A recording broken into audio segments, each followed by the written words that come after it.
දේවදනා සුබ සන්ධ්‍යාවක් ඒ වගේම ආයිබෝවන්. මේ සාකච්ඡා කරන ප්‍රශ්න පත්‍ර වලින් මම එකයි හිටියේ. මොකද සමස්ත විෂය නිර්දේශම අය ඔයාලට අප්ඩේට් කිරිල්ලක් කරනවා. ඒ වගේම පේපර් එකට ලියන්න ඕන විදිහ කියලා දෙනවා. මම මේ වෙනකන් ඔයාලට පැහැදිලිව කියලා දීලා නැහැ මොන ප්‍රශ්න වලින්ද එන්නේ කියලා. ඒ කියන්නේ පළවෙනි පාඩම දෙවෙනි පාඩමෙන් ඒ වගේම තුන්වෙනි පාඩමෙන් තමයි දෙවෙනි කොටසට අදාළව දෙවෙනි කොටසට අදාළව දෙවෙනි ප්‍රශ්නේ හැදෙන්නේ. එහෙනම් මම ඔයාලට පාඩම් නිශ්චිත වශයෙන්ම කියලා නෑ නේද? ප්‍රශ්න ටික තෝරන්න අන්න ඒ දේවල් ටික ඔකට දැනගන්න පුළුවන් මොකෙන්ද? සම්මන්ත්‍රණේ. ඒ වගේම ගිය අවුරුද්දේ කිව්වා බැංකු අයිරාව කියන නිර්වචනය එනවා පුතේ අනිවාර්යෙන් පාඩම් කරන් ඵලයන් වෙළඳාපළ කියන නිර්වචනය එනවා. ඒ වගේම රක්ෂණීය මූලධර්ම මෙන්න මේ විදිහට අහනවා. ඒවා ඒ විදිහටම ඇවිල්ලා තිබ්බා. ගිය අවුරුද්දේ අයලක් කරෙන් හැවොත් ඔයාලට කියලා දෙයි. ඉතින් මේ අවුරුද්දේ මේ විදිහට අවුරුදු 15ක ප්‍රශ්න පත්‍ර බලලා ඔකටේ හදලා තියෙනවා සම්මන්ත්‍රණයේ කැමතියට සහභාගී වෙන්න කියලා කිව්වේ ඒකයි. මොකද ඔකට්ටේගේ පන්ති ගාස්තුවට අදාළව පේපර්ස් 10ක් අනිවාර්යෙන් සාකච්ඡා කරනවා. ෆුල් පේපර්ස් 10ක් සාකච්ඡා කරනවා. මොකද මුලින්ම ඔකට්ටේට ස්ලෝ එකේ යනවා කියලා දීගෙන ඊට පස්සේ ඔකට්ටේ ලියන්න දීලා ස්පීඩ් කරන්න බලාපොරොත්තු වෙනවා. ඊට අමතරව තමයි සම්මන්ත්‍රණය යන්නේ. සම්මන්ත්‍රණයේ වගේම ප්‍රශ්න පත්‍ර සාකච්ඡාවට සහභාගී වෙන්න කියලා ඔකට්ටේකින් ඉල්ලීම් කරන්නේ කැමති අයට එන්න පුළුවන්. මොකද ඇත්තටම අපේ හම්බෙන මේ අවුරුදු දෙකක් පුරාවට ඔයා මගත් එක්ක ඉන්න අවසාන දවස් කිහිපය. ඉතින් ළමයෙක් විදිහට ඔයාට ඒ දේ දැනෙන්න ඕනේ. අනිත් ළමුන්ට සාපේක්ෂව මේ පාර ඔකට්ටිය ගොඩක් දුරස් වුණා ඔන්ලයින් ක්‍රමවේදයක් එක්ක. නැත්තම් මේ වෙනකොට සාමාන්‍යයෙන් පන්ති අවුරුත් නොයන ගානට ඒ කියන්නේ එන්නේ නැතිව ඉන්න ගානටම වැටෙනවා. ඒ කියන්නේ මොන දේවල් තිබ්බත් අන්තිම කාලේ වෙනකොට විද්‍යාව ගණන් ඉංග්‍රීසි කියන ප්‍රධාන සබ්ජෙක්ට් උත් කට් කරගෙන ළමයි පන්ති කියන තත්ත්වයටපත් වෙනවා කොමර්ස් පන්ති. නමුත් මේ අවුරුද්ද එහෙම නැහැ. ඌට පන්තියක් නැතත් එන්නේ ටි ගානට වැටලා තියෙනවා. එච්චරකට අපේ ළමයි එක්ක තියෙන සම්බන්ධතාවය වර්ධනය වෙලා තියෙනවා. මොකද මෙච්චරම ආදරෙන් ඉන්න නිසා. හරි. පළවෙනි ප්‍රශ්නය අපි එනවා. හොඳයි පුතේ පළවෙනි ප්‍රශ්නය. කාට හරි ගැටලුවක් තියෙනවද? නෑ නේද? හරි. පළවෙනි ප්‍රශ්නේ තියෙනවා සුමුදු වන්නිනායක ඇඳුම් පාඨමාලාවක් හදාරා නිවසේම කොටසක් වෙන් කර ඇඳුම් මැසීමේ ව්‍යාපාරයක් ආරම්භ කළේය. සුමුදු වන්නාරයක් කියන කෙනා ඇඳුම් පාඨමාලාවක් හදාරා තියෙනවා. පුතේ මේ වගේ ඡේදයක් තියෙනකොට මම ඔයාලට පැහැදිලිව කියලා තියෙනවා අනිවාර්යෙන් ඕ කට්ටිය ඉරක් ගහගන්න. ඉරක් ගහගන්න ඒ වගේ වැදගත් කරුණු වලට පාඨමාලාවක් ඇඳුම් පාඨමාලාවක් හදාරා තිබීම. ඊට පස්සේ නිවසේ කොටසකම වෙන් කර ඇඳුම් මැසීමේ ව්‍යාපාරයක් ආරම්භ කළේ ගමෙන් නගරයට ඇදී එන තරුණියන්ගේ ජීවන තත්ත්වය උසස් කිරීමට රැකියා ලබා දීමටයි. ඇයට අවශ්‍ය රුපියල් ලක්ෂ 2ක් වටිනා මහන යන්ත්‍ර විදේශ රටක සිට සොයුරා එවන ලදී. රට ඉඳන් එයාගේ සොයුරෙක් සහෝදරෙක් එවලා තියෙනවා යමහන යන්ත්‍ර. ඊට පස්සේ කියනවා අවුරුදු අවසානයේ තරුණියන් 25 දෙනෙකු ඇයගේ ආයතනයේ සේවය කරයි. 25 දෙනෙක් ඇයගේ ආයතනයේ සේවය කරනවා.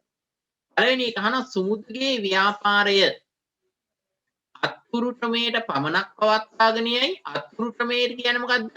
අතින් පමණයි කරන්නේ. ඔන්න එයාගේ ව්‍යාපාරයේ අතින් රෙදි මහනවා නම් අතින් පමණක් රෙදි මහනවා නම් අර යන්ත්‍ර සූත්‍ර මැෂින් කියන දේ යොදා ගන්න නැත්නම් අපිට කියන්න පුළුවන් අත්පුරුෂමයට පවත්වාගෙන යන ව්‍යාපාරයක්. නමුත් මේක අත්පුරුෂමයට විතරක් නෙමෙයි කියනවනේ අර සහෝදරයා විදේශ රටකින් මහන යන්ත්‍ර ගෙනාවා කියලා.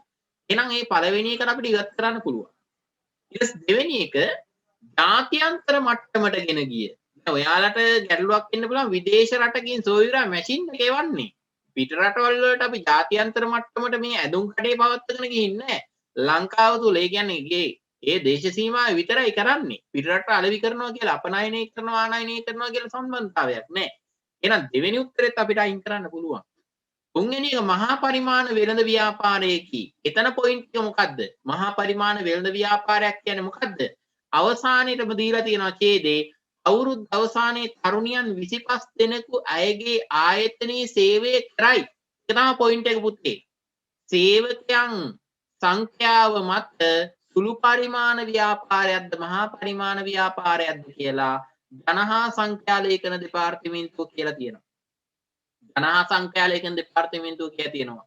සේවක සංඛ්‍යාව 25ට වඩා අඩු ව්‍යාපාර සුළු පරිමාණ ව්‍යාපාරයක්, සේවක සංඛ්‍යාව 25ට වඩා වැඩි ව්‍යාපාර මහා පරිමාණ මධ්‍ය හා මහා පරිමාණ ව්‍යාපාරයක් කියලා. අන්නේ නිර්ණායකයේ මත අපිට ගන්න පුළුවන් සේවකයෝ ඉන්නේ හරියටම 25යි. එහෙනම් මේක මහා පරිමාණද? නෑ. මහා පරිමාණ නෙමෙයි, මේක සුළු පරිමාණ එන්නේ. ඒ නිසා තුන්වෙනි එක අයින් කරන්න පුළුවන්. එහෙනම් ඉතුරු වෙන්නේ 4 විතරයි. මොකද්ද? සුළු පරිමාණ ව්‍යාපාරයක්. උත්තරේ 4 එකට. උත්තරේ 4. පළවෙනි එකට උත්තරේ 4. ඊට පස්සේ 2 සුමුදුගේ ව්‍යාපාරයෙන් අපේක්ෂා කරන ඉලක්කයක් වන්නේ. ඔයාලට කියලා දෙනවා ව්‍යාපාර අපේක්ෂාවල ව්‍යාපාර ප්‍රධාන අරමුණු දෙකයි තියෙන්නේ. ලාභ අපේක්ෂා කරන ව්‍යාපාර ප්‍රධාන අරමුණු දෙකයි. මොකද ලාභ ඉපීම, පාරිභෝගික ඉහළ නැංවීම. ඊට අමතරව තියෙනවා අනුශාංගික අරමුණු. අපි ඒවට කියනවා පරමාර්ථ කියලා. කෙටි කාලීනයි. දීර්ඝ කාලීනීව තමයි අරමුණු ඉලක්ක කියලා කිව්වේ. ඒතර මෙතන එන්නේ දීර්ඝ කාලීන එකක් අහන්නේ. ගුණාත්මක භාණ්ඩ වෙළඳපළට ඉදිරිපත් වීම. අය තියෙනවා රැකියා ලබා දීම, නාගරීකරණයේ වැළැක්වීම, නිවසට ආර්ථික ශක්තියක් ලබා දීම. මෙන්න මේ තුන තමයි තියෙන්නේ ඉලක්ක වශයෙන්. එතකොට මෙයාගේ මේකේ තියෙන අරමුණක් විදියට, ඉලක්කයක් විදියට පෙන්눔 කරන්නේ මොකද්ද? මෙතන අපිට ඡේද දීලා තියෙනවා ව්‍යාපාරයක් ආරම්භ කළේ. මේ තියෙන්නේ ව්‍යාපාරය ආරම්භ කළේ ගමෙන් නගරයට ඇදී යන තරුණියන්ගේ ජීවන තත්ත්වය උසස් කිරීමට, රැකියා ලබා දීමටයි. මෙයා ඇඳුම් කඩේ ඕපන් කරලා තියෙන්නේ මොන හේතුව හින්දාද? ගමේ ඉඳන් නගරයට යනවා රැකියා කරන්න බලාගෙන තරුණ තරුණියන්. ඒ තරුණ තරුණියන්ගේ ජීවන තත්ත්වය ගමේම ව්‍යාපාරයක් පටන් අරන්නේ ගමේම තරුණියෝ ටික අර ගමේම වැඩ ගමේ කපුටන්ට කියනවා වගේ ගමේ තරුණියෝ ටික තියාගෙන රැකියා අවස්ථා ලබා දීලා එයා කට්ටියගේ ජීවන තත්ත්ව උසස් කරන්න තමයි මෙයාගේ බලාපොරොත්තුව. ඒ නිසා මේකට නිශ්චිතවම ඔයාට උත්තරේ පැහැදිලි. මොකද්ද? රැකියා ලබා දීම. මෙයාගේ ඉලක්කය මොකද්ද? රැකියා ලබා දීම. තුන්වෙනි එක සුමුදුගේ ව්‍යාපාරයේ සාර්ථක කර ගැනීමට ඇයට උපකාරී වූ පරිසර තත්ත්වය හා පරිසර සාධකය මොකද්ද? මෙයාගේ ව්‍යාපාරයේ සාර්ථක කරගන්න ඇතිවෙච්ච පරිසර තත්ත්වය, කියන්නේ මෙයාගේ ව්‍යාපාරය සාර්ථක කරගන්න උපකාරී වෙච්ච පරිසර තත්ත්වයේ සාධකයයි. දේශපාලන පරිසරයක් ගැන ඡේදය කියනවද පුතේ? දේශපාලන ප්‍රතිපත්තියක් ගැන, අයවැය ප්‍රතිපත්තියක් ගැන කියනවද? නැහැ. එහෙනම් පළවෙනි එක අයින් කරන්න පුළුවන්. 2 ඡේද තියෙනවා ජාත්‍යන්තර සබඳතා ගැන. පිටරටට ආනයනය කරනවා, මේ අපනයනය කරනවා කියලා තියෙනවද? නැහැ. ඒ නිසා තුන්වෙනි එක අයින් කරන්න පුළුවන්. නෛතික පරිසරය බලපානවා. ඇයි ඒ? නෛතික පරිසරයේ සාප්පු හා කාර්යාන සේවක පනත බලපානවා. නමුත් අපිට ඕනේ වඩාත් නිවැරදි එක. දෙවෙනි එකට එන්නකෝ. ආර්ථිකය. රැකියාව වෙළඳපොළ. මෙයා කියනවා තරුණ තරුණියන්ට රැකියාව ලබා දෙන්න බලපානවා. ඒ නිසා මෙයාට බලපාන උපකාර වෙච්ච පරිසර තත්ත්වය මොකද්ද? ආර්ථික පරිසරය, රැකියාව වෙළඳපොළ කියන සාධකයේ තමයි බලපාන්නේ. ඒ නිසා තුන්වෙනි එකට උත්තරේ 2.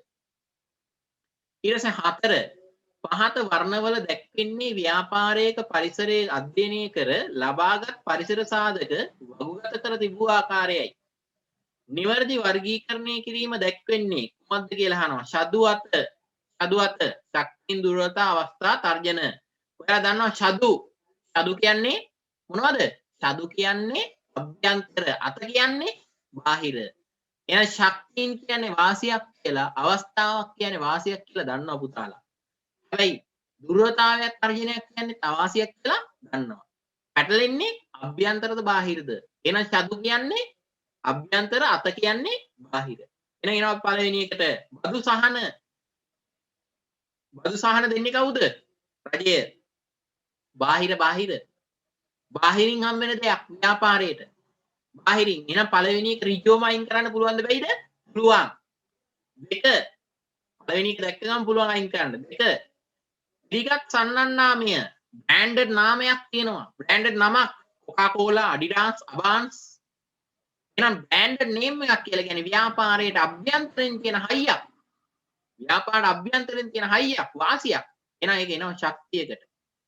එහෙනම් ඒක අපිට ගන්න පුළුවන්. එහෙනම් දෙවෙනි අපි විස්තරයටත් යනවා. දුර්වලතාවයත් බලනවා. ස්වභාවික ආපදා. ස්වභාවික ආපදා කියන එක පුතේ ව්‍යාපාරයේ ඇතුළතින් සිද්ධ වෙන දෙයක්ද? පරිසරයේ ස්වභාවික ආපදාවක් කියන එක ඇතුළතින් සිද්ධ වෙන දෙයක් නෙමෙයි. ව්‍යාපාරයේ පිටතින් සිද්ධ වෙන දෙයක් තමයි ස්වභාවික ආපදා, බාහිර පරිසර සාධකයක්. ස්වභාවික පරිසරයට අදාළ. ඒ නිසා අපිට දෙවෙනි එකත් නැවත බැහැර කරන්න සිද්ධ වෙනවා. තුන්වෙනි එකට එනවා. නව නගර නිර්මාණය. අභ්‍යන්තරින්ද නගරයක් හදන්නේ ව්‍යාපාර ආයතනයක් ඇතුළතින්ද? අනි ව්‍යාපාරිකයට නගරයක් බිහි කරන්න පුළුවන්ද? බෑ. ඒක ගන්න බෑ. ඒ නිසා තුන්වෙනි එකත් අපිට අයින් කරන්න පුළුවන්. ඒ නිසා හතරට එනවා. හතරේ කියනවා කළමනාකරුවන්ගේ අත්දැකීම්. කළමනාකරුව කවුද? අභ්‍යන්තර පරිසර සාධකයක්. අයිතිකරුවන්, කළමනාකරුවන්, සේවකයන්, සම්පත්, සංවිධාන ව්‍යුහයේ, සංවිධාන සංස්කෘතියේ, අභ්‍යන්තර පරිසර සාධක මේ වගේ කළමනාකරුවගේ අත්දැකීම හොඳයි කියලා කියන්නේ ඒක මොකද්ද? ව්‍යාපාරයට ශක්තියක්. සේවකයන්ගේ අයහපත් ආකල්ප. අන්න සේවකයා අභ්‍යන්තර පරිසරයේ එයාගේ ආකල්ප ටික අයහපත් නම් මම පාස් වෙන්නේ නැහැ. මම ෆේල් වෙයිද දන්නේ නැහැ. මට බෑ පාඩම් කරන්න. මට නිදිමතයි. සේවකයාගේ ළමයාගේ අයහපත් ආකල්ප නම් ඒක ඔයාගේ මොකද්ද? දුර්වලතාවයක්. මට බෑ කියන මානසිකත්වය ඉන්නකම් ඔයාට දුර්වලතාවයක්. නෑ මට පුළුවන්. මේ දවස් 26 ඇති. මම කොහොම හරි ගේම ගහනවා. පාඩම් කරනවා, කට්ට කනවා. මේ දවස් 26 පාස් වුණත් ෆේල් වුණත් කමන්නේ මම විෂය මැරීගෙන පාඩම් කරනවා. ඒ මානසිකත්වයට එනවා කියලා කියනවා හයියක්. පාඩම් කරන්න මොරාල් වෙනවා. නිදි මරන්න මොරාල් වෙනවා මේ දවස් 26. එහෙනම් මේක අභ්‍යන්තරයෙන් තියෙන දුර්වලතාවයක් සේවකයන්ගේ යහපත් ආකල්ප කියලා කියන්නේ. ඊට පස්සේ අවස්ථාවක්. මොකක්ද අවස්ථාවක් කියන්නේ? බාහිරින් තියෙන වාසියක්. නව නගරයක් නිර්මාණය වෙන එක බාහිර පරිසරයේ වාසියක් නෙවෙයිද? අලුතෙන් ටවුමක් පටන් ගත්ත අපි කස්ටමර්ස් ලැබීගෙන එනවා. බිස්නස් වැඩි වෙනවා. එහෙනම් නව නගර නිර්මාණයේ වාසියක්. අර්ජනය ස්වභාවික ආපදාව. හරි නේද? හතරවෙනි උත්තරේ. හරි නේද? හරි. එහෙනම් උත්තරේ මොකද්ද? 4. උත්තරය 4. උත්තරේ එනවා 4. හතරවෙනි උත්තරේ 4. අපි එනවා 5ට. අරමුණ අනුව ව්‍යාපාර වර්ගීකරණය කිරීමේදී ලාභ අරමුණ නොව පොදු සංවිධානයක් වන්නේ. ලාභ අරමුණු කරගත් නොවන පොදු අංශයේ සංවිධානයක් අහනවා. ලාභ අරමුණක් නොවන පොදු අංශයේ ලේක් හවුස් පුවත්පත් ආයතනය. ලේක් හවුස් පුවත්පත් ආයතනය. ලේක් හවුස් එක කට්ටිය දන්නවා හොඳටම. පුවත්පත් දැනට ලංකාවේ ප්‍රධාන වශයෙන් print කරන්නේ, නිෂ්පාදනය කරන්නේ, ප්‍රකාශයටපත් කරන්නේ ලේක් හවුස් ආයතනය. එතන මේ ලේක් හවුස් ආයතනය ලාභ අරමුණු කර නොගත් සංවිධානයක්ද? ලාභ අරමුණක් තියෙන එකක්.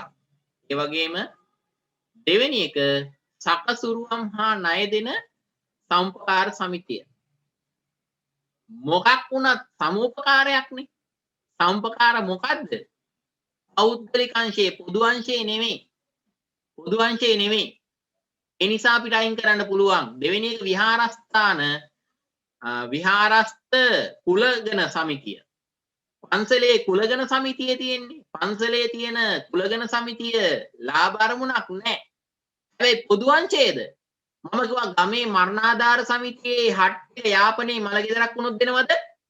යාපනයේ මලගෙදරක් වුන්නේ නැහැ. වුණොත් දෙන්නේ නැහැ. ඇයි ඒ? ඒක පෞද්ගලික එකක්. මං කිව්වා පෞද්ගලිකයි පොදුයි වෙන් කරන්න උදාහරණයක් හොඳ. මොකද්ද? වැසිකිලි. වැසිකිලියෙන් මම ඔයාලට උදාහරණයක් කිව්වා. එක්කෙනෙක් හෝ කිහිප දෙනෙක් යනවා නම් පෞද්ගලිකයි. ඔව්. හැමෝම යනවා නම් ඒක මොකද්ද? පොදුයි. එහෙනම් කුලගණ සමිතිය විහාරස්ථානයේ ගමේ පන්සල විතරයි වැඩි දියුණු කරන්නේ. අනිත් පන්සල් වැඩි දියුණු කරන්න යනවද ලංකාවේ හැමතැනම තියෙන? නෑ. ඒ නිසා කුලගණ සමිතියත් අයින් කරන්න පුළුවන්. 4 වෙනි ස්ටෙප් එක දෙනවා බස්නාහිර පළාත් අධ්‍යාපන කාර්යාලය. දෙපාර්තමේන්තුවක් කියන්නේ මොකද්ද? පොදු අංශය, රාජ්‍ය අංශය. ඒ වගේම ලාභ අරමුණක් තියනවද? සල්ලි අරන්ද ඔයාලට උගන්වන්නේ පාසලෙන්? නෑ. එහෙනම් උත්තරේ නිශ්චිතයි 4ට. 5ට උත්තරේ 4. 5ට උත්තරේ 4. 6 පහත දැක්වෙන්නේ ව්‍යාපාර සංවිධාන කිහිපයක්. මොනවද? සීමා සහිත ඩ්‍රීන් ලංකා සමාගම, ඊට පස්සේ ශිරෝමි ඩිස්ට්‍රිබියුටර්ස්, පාසලේ වාණිජ්‍ය විද්‍යා සංගමය, ශ්‍රී ලංකා දුම්රිය දෙපාර්තමේන්තුව. මෙන්න මේ ව්‍යාපාර ආයතනයෙන් අහනවා නීතිමය පුද්ගලභාවයක් ඇත්තේ කුමට්ටද කියලා. නීතිමය පුද්ගලභාවයක් මම පැහැදිලි කරන්නම් නීතිමය පුද්ගලභාවයක්. නීතිය ඉදිරියේ කෘත්‍රිම පුද්ගලයෙක් විදිහට ව්‍යාපාර ආයතනයේ නමින් කටයුතු කරන්න පුළුවන් නම් අපි කියනවා නීතිමය පුද්ගලභාවයක් වෙනවා කියලා.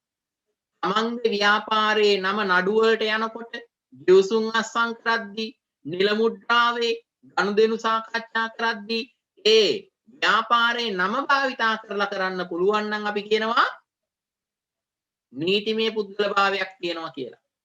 අපි ව්‍යාපාර ආයතනය කෘත්‍රිම පුද්ගලයෙක් විදිහට පිළිගන්නවා නම් ඒතර අපි සාකච්ඡා කරා නීතිමය පුද්ගලභාවයක් ව්‍යාපාර සංවිධාන ටියුට් එක ඔයාලට දීලා තියෙනවා පුතේ. මොනවද? නීතිමය පුද්ගලභාවයක් පවතින ව්‍යාපාර සංවිධාන, නීතිමය පුද්ගලභාවයක් නැති ව්‍යාපාර සංවිධාන. සමහර ඒවා රතු පෑනින් ලිව්වා. මතකද ඔයාට? අන්න ඒ ගැන අහන්නේ. සීමා සහිත සීස ඉස්සරහට තියනවා නම් මොකද්ද මේක? සමාගම. ග්‍රීන් ලංකා සමාගම. පුතේ මෙතන පෞද්ගලික සමාගමක්ද පොදු සමාගමක්ද? ඉමංකා හේවා විතරණ මේක පෞද්ගලික සමාගමක්ද පොදු සමාගමක්ද? මං කිව්වා ව්‍යාපාරයේ සංවිධාන ක්‍රමයේ හොයන්න නම අනුව සමාගම් ගැන දා උගන්වව ආයෝජන පාඩමේ. මේක පෞද්ගලිකද පොදුද? සීමා සහිත ග්‍රීන් ලංකා සමාගම. පෞද්ගලික සමාගම. පෞද්ගලික සමාගම. ඊලෝෂි පෞද්ගලික සමාගමක්.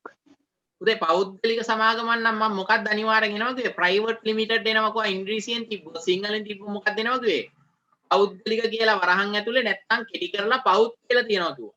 එහෙම තියනවද මේකේ? පෞද් කියලා තියනවද? සීමා සහිත ශ්‍රී ලංකා පෞද්ගලික සමාගම කියලා තිබ්බොත් ඔන්න පෞද්ගලික සමාගමක්. නැත්තම් සීමා සහිත ශ්‍රී ලංකා පෞද්ගලික කියලා තිබ්බොත් නැත්නම් පෞද් කියලා තිබ්බොත් අන්න පෞද්ගලික සමාගම. එහෙම මොකුත් නැහැ. එහෙනම් මේක මොකද්ද? පොදු සමාගමක්. ඊට පස්සේ මේකට තියෙනවා නීතිමය පුද්ගලභාවයක්. නීති ඉදිරියේ පිළිගන්නවද? ඔව් 2007 අංක 7 දන්න සමාගම් පනතෙන් කියලා තියෙනවා. මොනවා කියලාද? සමාගම් අනිවාර්යෙන් සමාගම් පනත යටතේ සංස්ථාගත කරන්න ඕනේ. සංස්ථාපනය කරන්න ඕනේ. එහෙනම් නීතිමය පුද්ගලභාවයක් තියෙනවා. ඒට ටික් එකක් දාගත්තා. ඒනවා.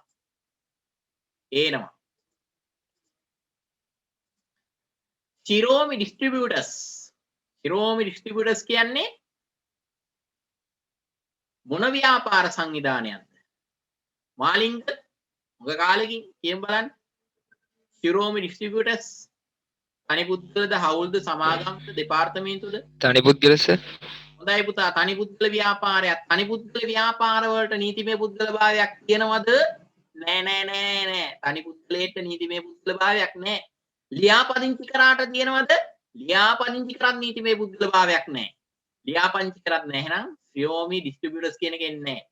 පාසලේ වාණිජ්‍ය විද්‍යා සංගමයක් සමිති සංවිධාන වලට නීතිමය පුද්ගලභාවයක් තියෙනවද? නෑ. සමිති සංවිධාන වලටත් නෑ. දුම්රිය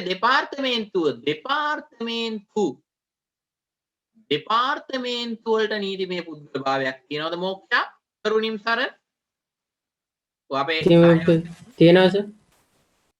දෙපාර්තමේන්තු වල තියෙනවා. හොඳයි පුතා. ඊට පස්සේ සෞන්දර්ය දෙපාර්තමේන්තු වල නීතිමය පුද්ගලභාවයක් තියෙනවද? නෑ සර්. මතකද 10 වසරේ හිටපු අය දන්නවා බලපල්ලා ටියුට් ගෑරලා රතු පෑනෙන් ලියලා තියනවා කිව්වේ යන්න ඕකට. දෙපාර්තමේන්තු වලට නීතිමය පුද්ගලභාවයක් නැහැ. ඔයා යනවා හොස්පිටල් එකට රජේ. ඔයාගේ ඔපරේෂන් එක තියෙන්නේ දකුණු අතේ. ડોක්ටර් කරන්නේ වම් කකුලේ. ඔබ ගිහින් නඩුව දාන්නේ ඒ අදාළ වෛද්‍යවරයාටද සෞඛ්‍ය දෙපාර්තමේන්තුවටමද? නෑ වෛද්‍යවරයාට දාන්නේ. පොලිස් නිලධාරියෙක් අතින් ඔයාට අකටයුත්තක් සිද්ධ වෙනවා. ඔයා ගිහින් පොලිස් දෙපාර්තමේන්තුවටද නඩුව ගොනු කරන්නේ පොලිස් නිලධාරියාටද? නිලධාරියට. දෙපාර්තමේන්තු වල නීතික පුද්ගලභාවයක් නැහැ. නීති ඉදිරියේ ව්‍යාපාරයේ නමින් කටයුතු කරන්න බෑ. ඒ නිලධාරියාගේ නමින් නිලධාරියාගේ තනතුරේ නාමයෙන් කටයුතු කර හැකියි. එහෙනම් හොඳට මතක තියාගන්න දෙපාර්තමේන්තු වලට නීතික පුද්ගලභාවයක් නොමැත. එහෙනම් පුතේ තියෙන්නේ one and only ඒ පමණයි. ඒ පමණි උත්තරේ එක. ඔන්න අපේ අයගේ දැනුම් මට්ටම් නේද? හොඳ ළමයි බබාලා. තව තවත් අයයි ඔම යමල්ලකෝ. හරි. උත්තරේ මොකද්ද? ඒ පමණි. උත්තරේ 4 6ට. 7 අයිතිකරුවන් සංඛ්‍යාව උපරිම සීමාව 20 ලෙස දක්වා ඇත්තේ. උපරිමය 20යි කියලා තියෙන්නේ මොකේද? උපරිමය 20යි කියලා තියෙන්නේ. ඔක කියමු බලන්න. ඥානි. උපරිමය 20යි. හවුල් ව්‍යාපාරවල අවුල් ව්‍යාපාරවල එහෙම උපරිමය 20 කියලා සීමා කරේ ශෂිනි මොකෙන්ද? මොන පනතින්? අවුල් ව්‍යාපාරවල උපරිම හවුල්කරුවන් සංඛ්‍යාව 20කට සීමා කරේ මොන පනතින්ද? 2007 අංක 7 දරන සමාගම් පනත. හොඳයි පුතා 2007 අංක 7 ගන්න සමාගම් පනතෙන් තමයි හවුල් ව්‍යාපාරයක උපරිම හවුල්කරුවන් සංඛ්‍යාව 20කට සීමා කරේ.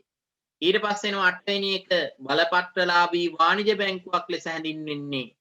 බලපත්‍රලාභී වාණිජ බැංකුවක් ලෙස හැඳින්වෙන්නේ. පළවෙනි උත්තරේ තියෙනවා වාණිජ බැංකුව වලින් බලපත්‍රයක් ලබා ගත යුතුය. නෑ හැම වාණිජ බැංකුවක්ම කාගෙන්ද බලපත්‍රය ගන්න ඕනේ? බැංකුවල අම්මගෙන්. බැංකුවල අම්මා කවුද? මහ බැංකුව.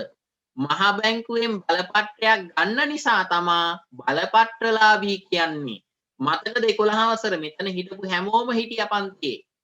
11 වසර කිව්වා ඔයාලට බලපත්‍රලාභී වාණිජ බැංකු, බලපත්‍රලාභී විශේෂිත බැංකු කියන්න බලපත්‍රලාභී කියන්න හේතුව මොකද්ද? ශ්‍රී ලංකා මහ බැංකුව යටතේ බලපත්‍රයක් ලබාගෙන ව්‍යාපාර කටයුතු කරන හින්දා. එහෙනම් උත්තරේ එන්න ඕනේ මොකද්ද? ශ්‍රී ලංකා මහ බැංකුවෙන් බලපත්‍රයක් ලබා ගත් බැංකු බලපත්‍රලාභී වාණිජ බැංකු කියලා අපි හඳුන්වනවා. පැහැදිලි නේද? ඊට පස්සේ එනවා එහෙනම් 8 උත්තරේ 3. 9 එක්පතක චුම්බක තීරයේ අක්ෂර තීරුවක් ඇත. මතකද එක්පතක් නැන්ද බෝඩ් එකේ? මේ සඳහන් තොරතුරක් වන්නේ අණ ලබන බැංකු ශාඛාවේ අංකය, අණකරුගේ අස්සන, අණකරුගේ නගරයේ අංකය, වටිනාකම ඉලක්කමෙන්. චුම්බක අක්ෂර තීරුවේ මොනවද තියෙන්නේ ඉරුනිකා? ඉරුනිකා විශ්ව ගේම් වල එකද කොහෙද? එන්නේ එකද කොහෙද? එකද පළවෙනි එක අණ ලබන බැංකුවේ ශාඛාංකය. උත්තරේ හරි පුතා. මට මෙන්න මෙහෙම ප්‍රශ්නයක් තියෙනවා. සමෝදිනී පුතේ ඒ චුම්බක අක්ෂර තීරුවේ තියෙනවා අක්ෂර සෙට් එකක්ම. අපි ප්‍රධාන කොටස් 4කට බෙදවුවා. පළවෙනියට මේ චුම්බක අක්ෂර තීරුවේ තියෙන අක්ෂර වලින් හැඳින්වෙන්නේ මොකක් ගැනද? පළවෙනියටම තියෙන ඉලක්කම් ටිකෙන් හිමංකා චෙක්පත් අංකය ඔව් පුතා එක්පත් අංකයේ මුලින්ම තියෙන්නේ චුම්බක අක්ෂර තීරුවේ මුලින්ම තියෙන්නේ මොනවද? එක්පත් අංකය. ඊට පස්සේ බැංකුවේ අංකය. ඊට පස්සේ බැංකු ශාඛාවේ අංකය. අන්තිමේට තියෙන දිග ඉලක්කම් සෙට් එක මොකද්ද? ගිණුම් අංකය. ගිණුම් අංකය. හරි එහෙනම් මේකට උත්තරේ එන්නේ මොකද්ද? බැංකු ශාඛා අංකය. 10 මෙහි ප්‍රකාශ අතරින් සත්‍ය වන්නේ හරි එක අහනවා. පළවෙනි එක පුද්ගලයෙකුට Tamanගේ ඕනෑම ඥාතියෙකු රක්ෂණය කළ හැක. මම කිව්වා දෙමව්පියන්ට දරුවන්ව රක්ෂණය කරන්න පුළුවන්ද? දෙමව්පියන්ට දරුවන්ව බෑ. දෙමව්පියන්ට දරුවන් රක්ෂණය කිරීමේ අයිතියක් නැහැ. හේතුව ඇයි ඒ? හේතුව අවුරුදු 18ට වෙනකන් ඔයාගේ අභිවෘද්ධිය තකා දෙමව්පියන්ට ඔයාව රැක බලා ගැනීමේ අයිතිය පමණයි තියෙන්නේ. ඔයා පිළිබඳ අයිතියක් නැහැ. එහෙම කියලා උඹලා අද රණ්ඩු වෙන්න හදන්න එපා. ඔයා පිළිබඳ අයිතිය තියෙන කාටද? රජයට. ඒ නිසා දෙමව්පියන්ට දරුවන් රක්ෂණය කරන්න බෑ. නමුත් දරුවන්ගේ අභිවෘද්ධිය තකා රක්ෂණය කරන්න පුළුවන්. රක්ෂණ හිමිකම යටතේ ඇහැවොත් දෙමව්පියන් විසින් දරුවන්ව රක්ෂණය කිරීමේ අයිතියක් තිබේද? උත්තරේ මොකද්ද? නැත.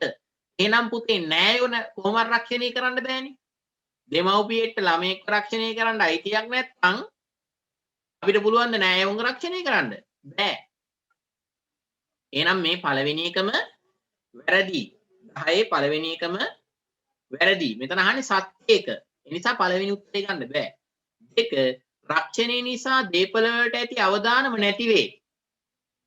එහෙනම් ඔයාලා හැම දීපලක්ම රක්ෂණය කරනවනේ. අවදානමක් නැති වෙනවනම්. ඒ කියන්නේ වාහනයක් ඔකට රක්ෂණය කරන්නේ අයියේ. වාහනේ හැප්පෙන්නේ නැති වෙන්නද? ඔයා රක්ෂණය කරා කියලා වාහනේ පාරේ යනකොට හැප්පෙන්නේ නැතුව තියෙයිද? නෑ නෑ. අවදානම නැති වෙන්න නෙවෙයි රක්ෂණය කරන්නේ. රක්ෂණය කරන්නේ මොකද්ද? අවදානම ආවරණය කිරීමක් කරන්නේ. අවදානමක් සිද්ධ වුණොත් ඒක ආවරණය කිරීමක් කරන්නේ.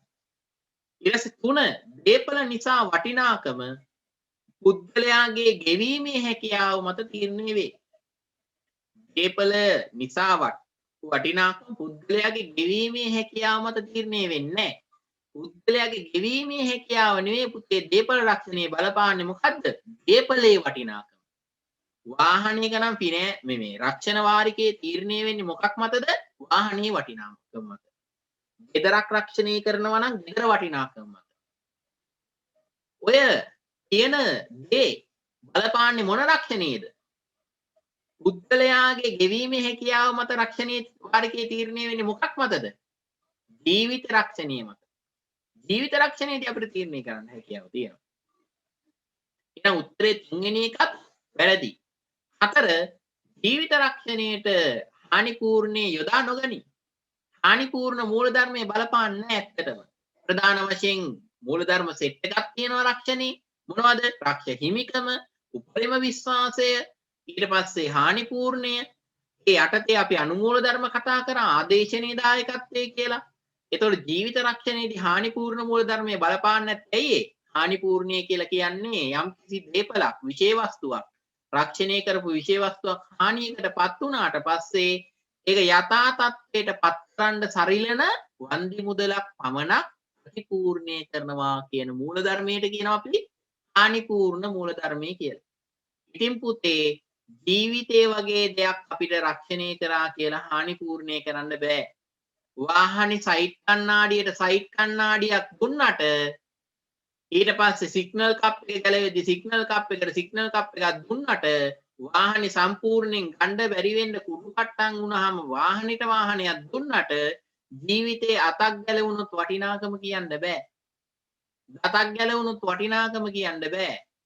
මුගේ අත කොර වෙලා තියෙන්නේ. එහෙනම් මේක රුපියල් 50යි වටින්නේ කියලා වටිනාකම ගෙවන්න බෑ. ඒ නිසා හානිපූර්ණ මූලධර්මයේ බලපාන්නේ නැහැ. මේ දතුව භාගයට පණුව කාලා රුපියල් 75ක් දෙන්නම් සර් කියන්නේ නැහැ. ඒ නිසා හානිපූර්ණ මූලධර්මයේ ජීවිත රක්ෂණයට අදාළ වෙන්නේ නැහැ. එහෙනම් සත්‍ය මොකද්ද? ජීවිත රක්ෂණයට හානිපූර්ණ මූලධර්මයේ යොදා නොගනී. 11 දෙපර වැව මධ්‍ය විද්‍යාලයේ ආදිශිෂ්‍ය සංගමේ විශේෂ රැස්වීමක් 2016 පැවැත්වීමට අවශ්‍ය විය.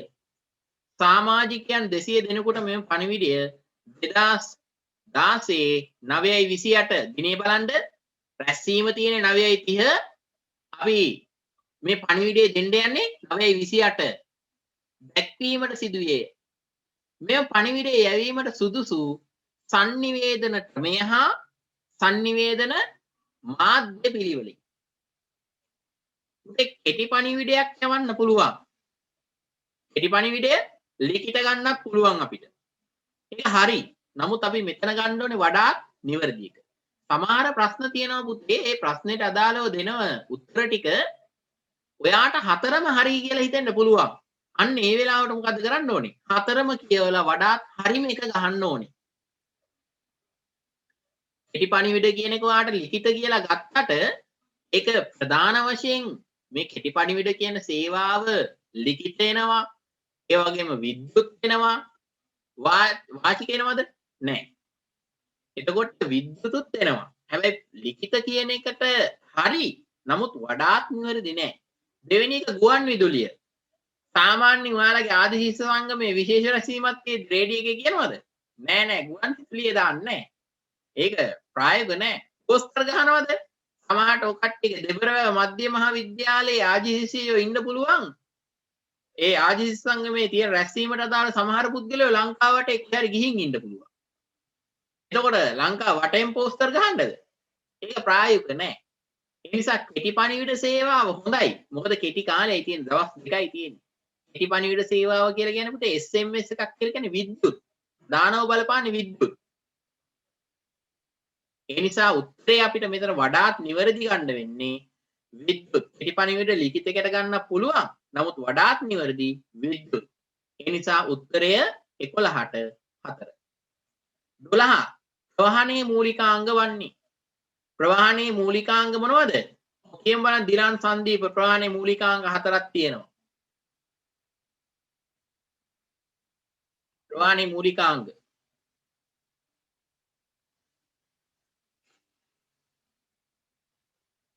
දිලාන් සංදීප ප්‍රවාහනයේ මූලිකාංග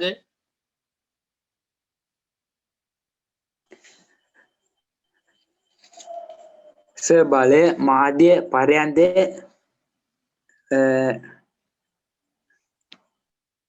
ඒක මෙහෙම තියාගත්තොත් ඔයාලට කියන්න ලේසියිනේ. මාර්ග මාධ්‍ය බලය පර්යන්ත. මාර්ග මාධ්‍ය බලය පර්යන්ත. එච්චරයි. short and sweet. මාර්ග මාධ්‍ය බලය පර්යන්ත. එහෙනම් මෙතන උත්තරේ මොකද්ද? බලය. ප්‍රවාහනයේ මූලිකාංගයක් බලය. උත්තරේ 1 12ට. 13 වෙනදාමක් සිදුවීමට අනිවාර්යෙන් සිදුවිය යුත්තේ මොකද්ද? දැනුම්කරුවන් විකුණුම්කරුවන් මුණ ගැසීම. වෙනදාම කියන්නේ මොකද්ද? එක් පාර්ශවයකට තියෙන අයිතිය තියෙන භාණ්ඩයක් තවත් පාර්ශවයකට හුවමාරු වෙනවත් එක්කම අයිතිය වෙනස් වීමත් සමග මිලදී ගැනීම හා විකිණීම. ඒක තමයි අපි වෙනදාම කියලා කියන්නේ. වෙනදාම ප්‍රධාන කොටස් දෙකයි දේශීය විදේශීය. මතකද? එහෙනම් මෙතන අහන්නේ වඩාත් අනිවාර්යයෙන්ම තියෙන්න ඕන දේ. 13 වෙනි එකේ අහන්නේ අනිවාර්යයෙන්ම තිබිය යුතු දේ. දැනුම්කරුවන් විකුණුම්කරුවන් පුත්තේ වෙනදාමේ අනිවාර්යෙන් මුණ ගැහෙන්නම ඕනේ නැහැ. මොකද අපි ඔන්ලයින් ඕඩර් කරොත් දැනුම්කරුවයි විකුණුම්කරුවයි පිට රටින් eBay එකෙන් ගේනවා. Alibaba එකෙන් ගෙන්නනවා. දරාස් එකෙන් ගෙන්නනවා. එහෙම ඔන්ලයින් විද්‍යුත් මාධ්‍ය හරහා අපි සිද්ධ කරොත් අවකාශ වෙළඳපොළ හරහා සිද්ධ කරොත් එහෙම වුණොත් අපිට මුණ ගැහෙන්න වෙන්නේ නැහැ නේ. ඒ නිසා පළවෙනි එක පැත්තකින් තියන්න පුළුවන්. උවමනා තෘප්තිමත් කිරීමට කටයුතු උවමනා තෘප්තිය මත කරන කටයුතු වලදී උවමනා තෘප්තිමත් උන්නේ නැහැ කියලා අපි තන වෙනදාමක් සිද්ධ වෙන්න අනිවාර්යෙන්ම නැහැ. ඒ කියන්නේ සමහර වෙලාවට කරන වෙනදාමේදී උවමනා සමහර පුද්ගලයන්ගේ තෘප්තිමත් වෙන්නේ නැහැ. ඊළඟ ස්ටෙප් එක භාණ්ඩවල අයිති එක් පාර්ශවයකින් වෙනත් පාර්ශවයකට මාරු වීමෙනි. ඔව් පුතේ ඒක අනිවාර්යෙන් තියෙන්න ඕනේ. ඒ කියන්නේ වෙනදාමක් තියෙන්න නම් මිලදී ගැනීම විකිණීම සිද්ධ වෙන්න නම් අනිවාර්යෙන් මිලදී ගන්නයි විකුණන්නයි භාණ්ඩයේ අයිතිය කාට හරි මාරු වෙන්න එපා. භාණ්ඩයේ අයිතිය මාරු වෙන්න එපා එක පාර්ශවයකින්. එහෙනම් අනිවාර්යෙන්ම තියෙන්න ඕනේ මොකද්ද? භාණ්ඩයේ අයිතිය එක් පාර්ශවයකින් වෙනත් පාර්ශවයකට මාරු වීම. උත්තරේ මොකද්ද? 3.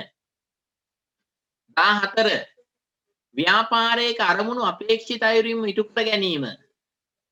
අපි අපේක්ෂා කරන දේ ඒ ආකාරයෙන්ම ඉටු කර ගන්නවා නම් අපි ඒකට කිව්වා මොකක් කියලාද? අපි ඉගෙන ගත්තා ඔක. අපේ අපේක්ෂිත අරමුණු ඒ ආකාරයෙන්ම ඉටු කර ගන්න එකට අපි කිව්වා මොකක් කියලාද? සඵලදායීත්වය කියලා කිව්වා. සඵලදායීත්වය කියලා කිව්වා. මතකද? පීටර් ඩ්රුකර් ඊට පස්සේ අපි කිව්වා ෆිලිප් කොට්ලර් අලෙවිකරණයේ පියා කළමනාකරණයේ පියා මේ නිර්වචනය දුන්නේ කවුද? මේ නිර්වචනය දුන්නේ කවුද? පබෝදා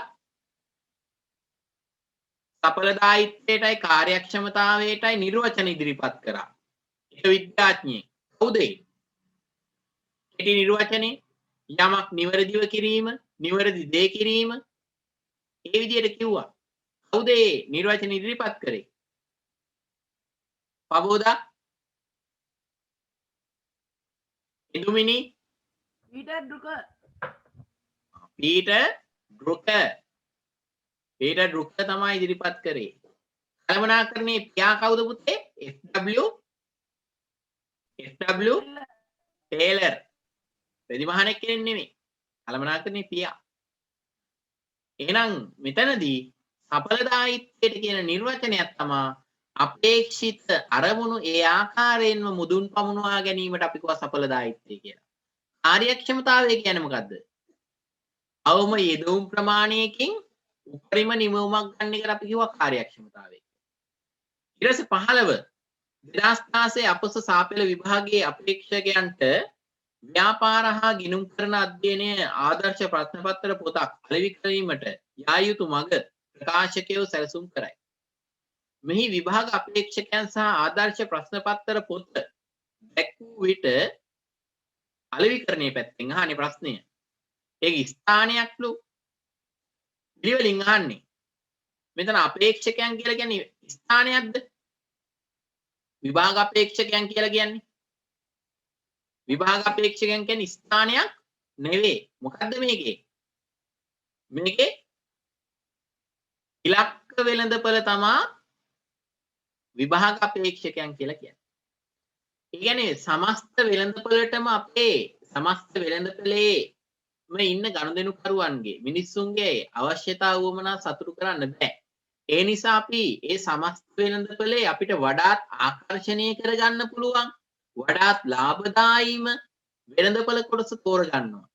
අපි ඒ වඩාත් ආකර්ෂණීය කරගන්න පුළුවන් ලාභදායී වෙළඳපොළ කොටසට කියනවා ඉලක්ක වෙළඳපොළක් කියලා. එහෙනම් මෙතනට අනුව ඉලක්ක වෙළඳපොළ කවුද? විභාග අපේක්ෂකයෝ. සාමාන්‍ය පෙළ විභාග අපේක්ෂකයෝ. O level කොමර්ස් කරන විභාග අපේක්ෂකයෝ. ඉතින් මේ O level කොමර්ස් කරන විභාග අපේක්ෂකයෝ ඉලක්ක වෙළඳපොළ. එහෙනම් උත්තරේ දෝලණය වෙනවා මොකේද? 3 හා 2. ඒතර ආදර්ශ ප්‍රශ්න පත්‍ර කට්ටලය කියන එක අපිට නිෂ්පාදිතයක්ද නිෂ්පාදනයක්ද? අන්න එතනදී ඕන වෙනවා මොකද? 10 වසර හර සංකල්ප ටික. අවශ්‍යතාව වුවමනා වෙළඳපොළ නිෂ්පාදිත නිෂ්පාදනය පාරිභෝගිකයන් විශේෂීකරණයේ ශ්‍රම විභජනය හර සංකල්ප ටික ඕන වෙනවා. ඒතර මෙතෙන්ට අනුව නිෂ්පාදිතයක්ද නිෂ්පාදනයක්ද? මෙතන දෙන්න ආදර්ශ ප්‍රශ්න පත්‍ර පොතක් භාණ්ඩයක්. එහෙනම් නිෂ්පාදිතයක් මිනිස් අවශ්‍යතාව වුවමනා සපුරාලීමට වෙළඳපොළට ඉදිරිපත් කරන්නා වූ ඕනෑම දෙයක් නිෂ්පාදිතයක්. එහෙනම් පුතේ උත්තරේ නිශ්චිතයි. මොකද්ද? 2. පළවෙනි උත්තරේ 2. 16. භාණ්ඩාගාර බිල්පත් නිකුත් කරන්නේ කවුද? දැන් අපි සාකච්ඡා කරා. භාණ්ඩාගාර බිල්පත් නිකුත් කරන්නේ කවුද? ලිලෝෂි. 16 උත්තරේ භාණ්ඩාගාර බිල්පත් කවුද? විනිමය හා සුරකුම්පත් කොමිෂන් සභාව. ඊට පස්සේ මොක්ෂා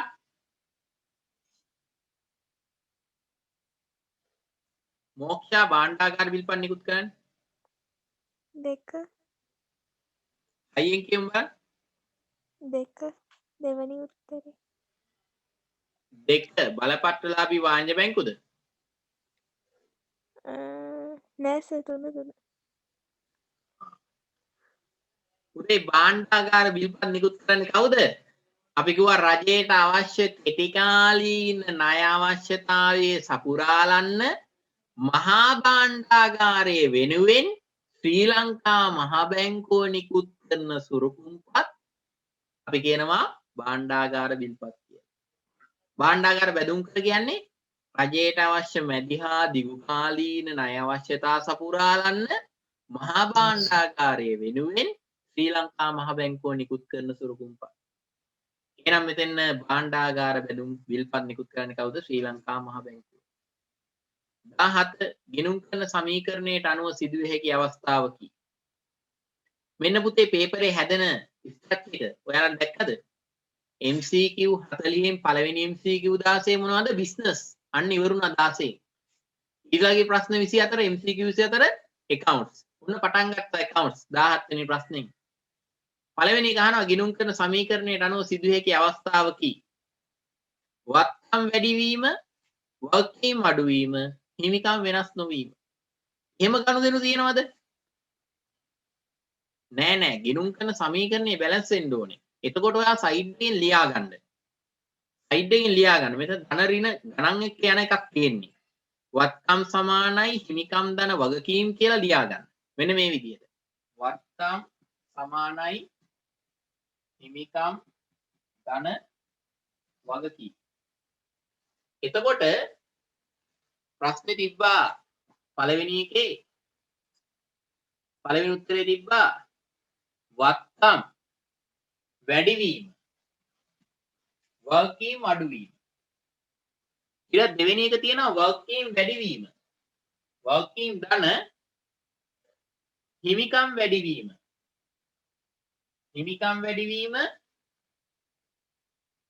වත්කම් අඩුවීම. පළවෙනි එක දෙවෙනි එක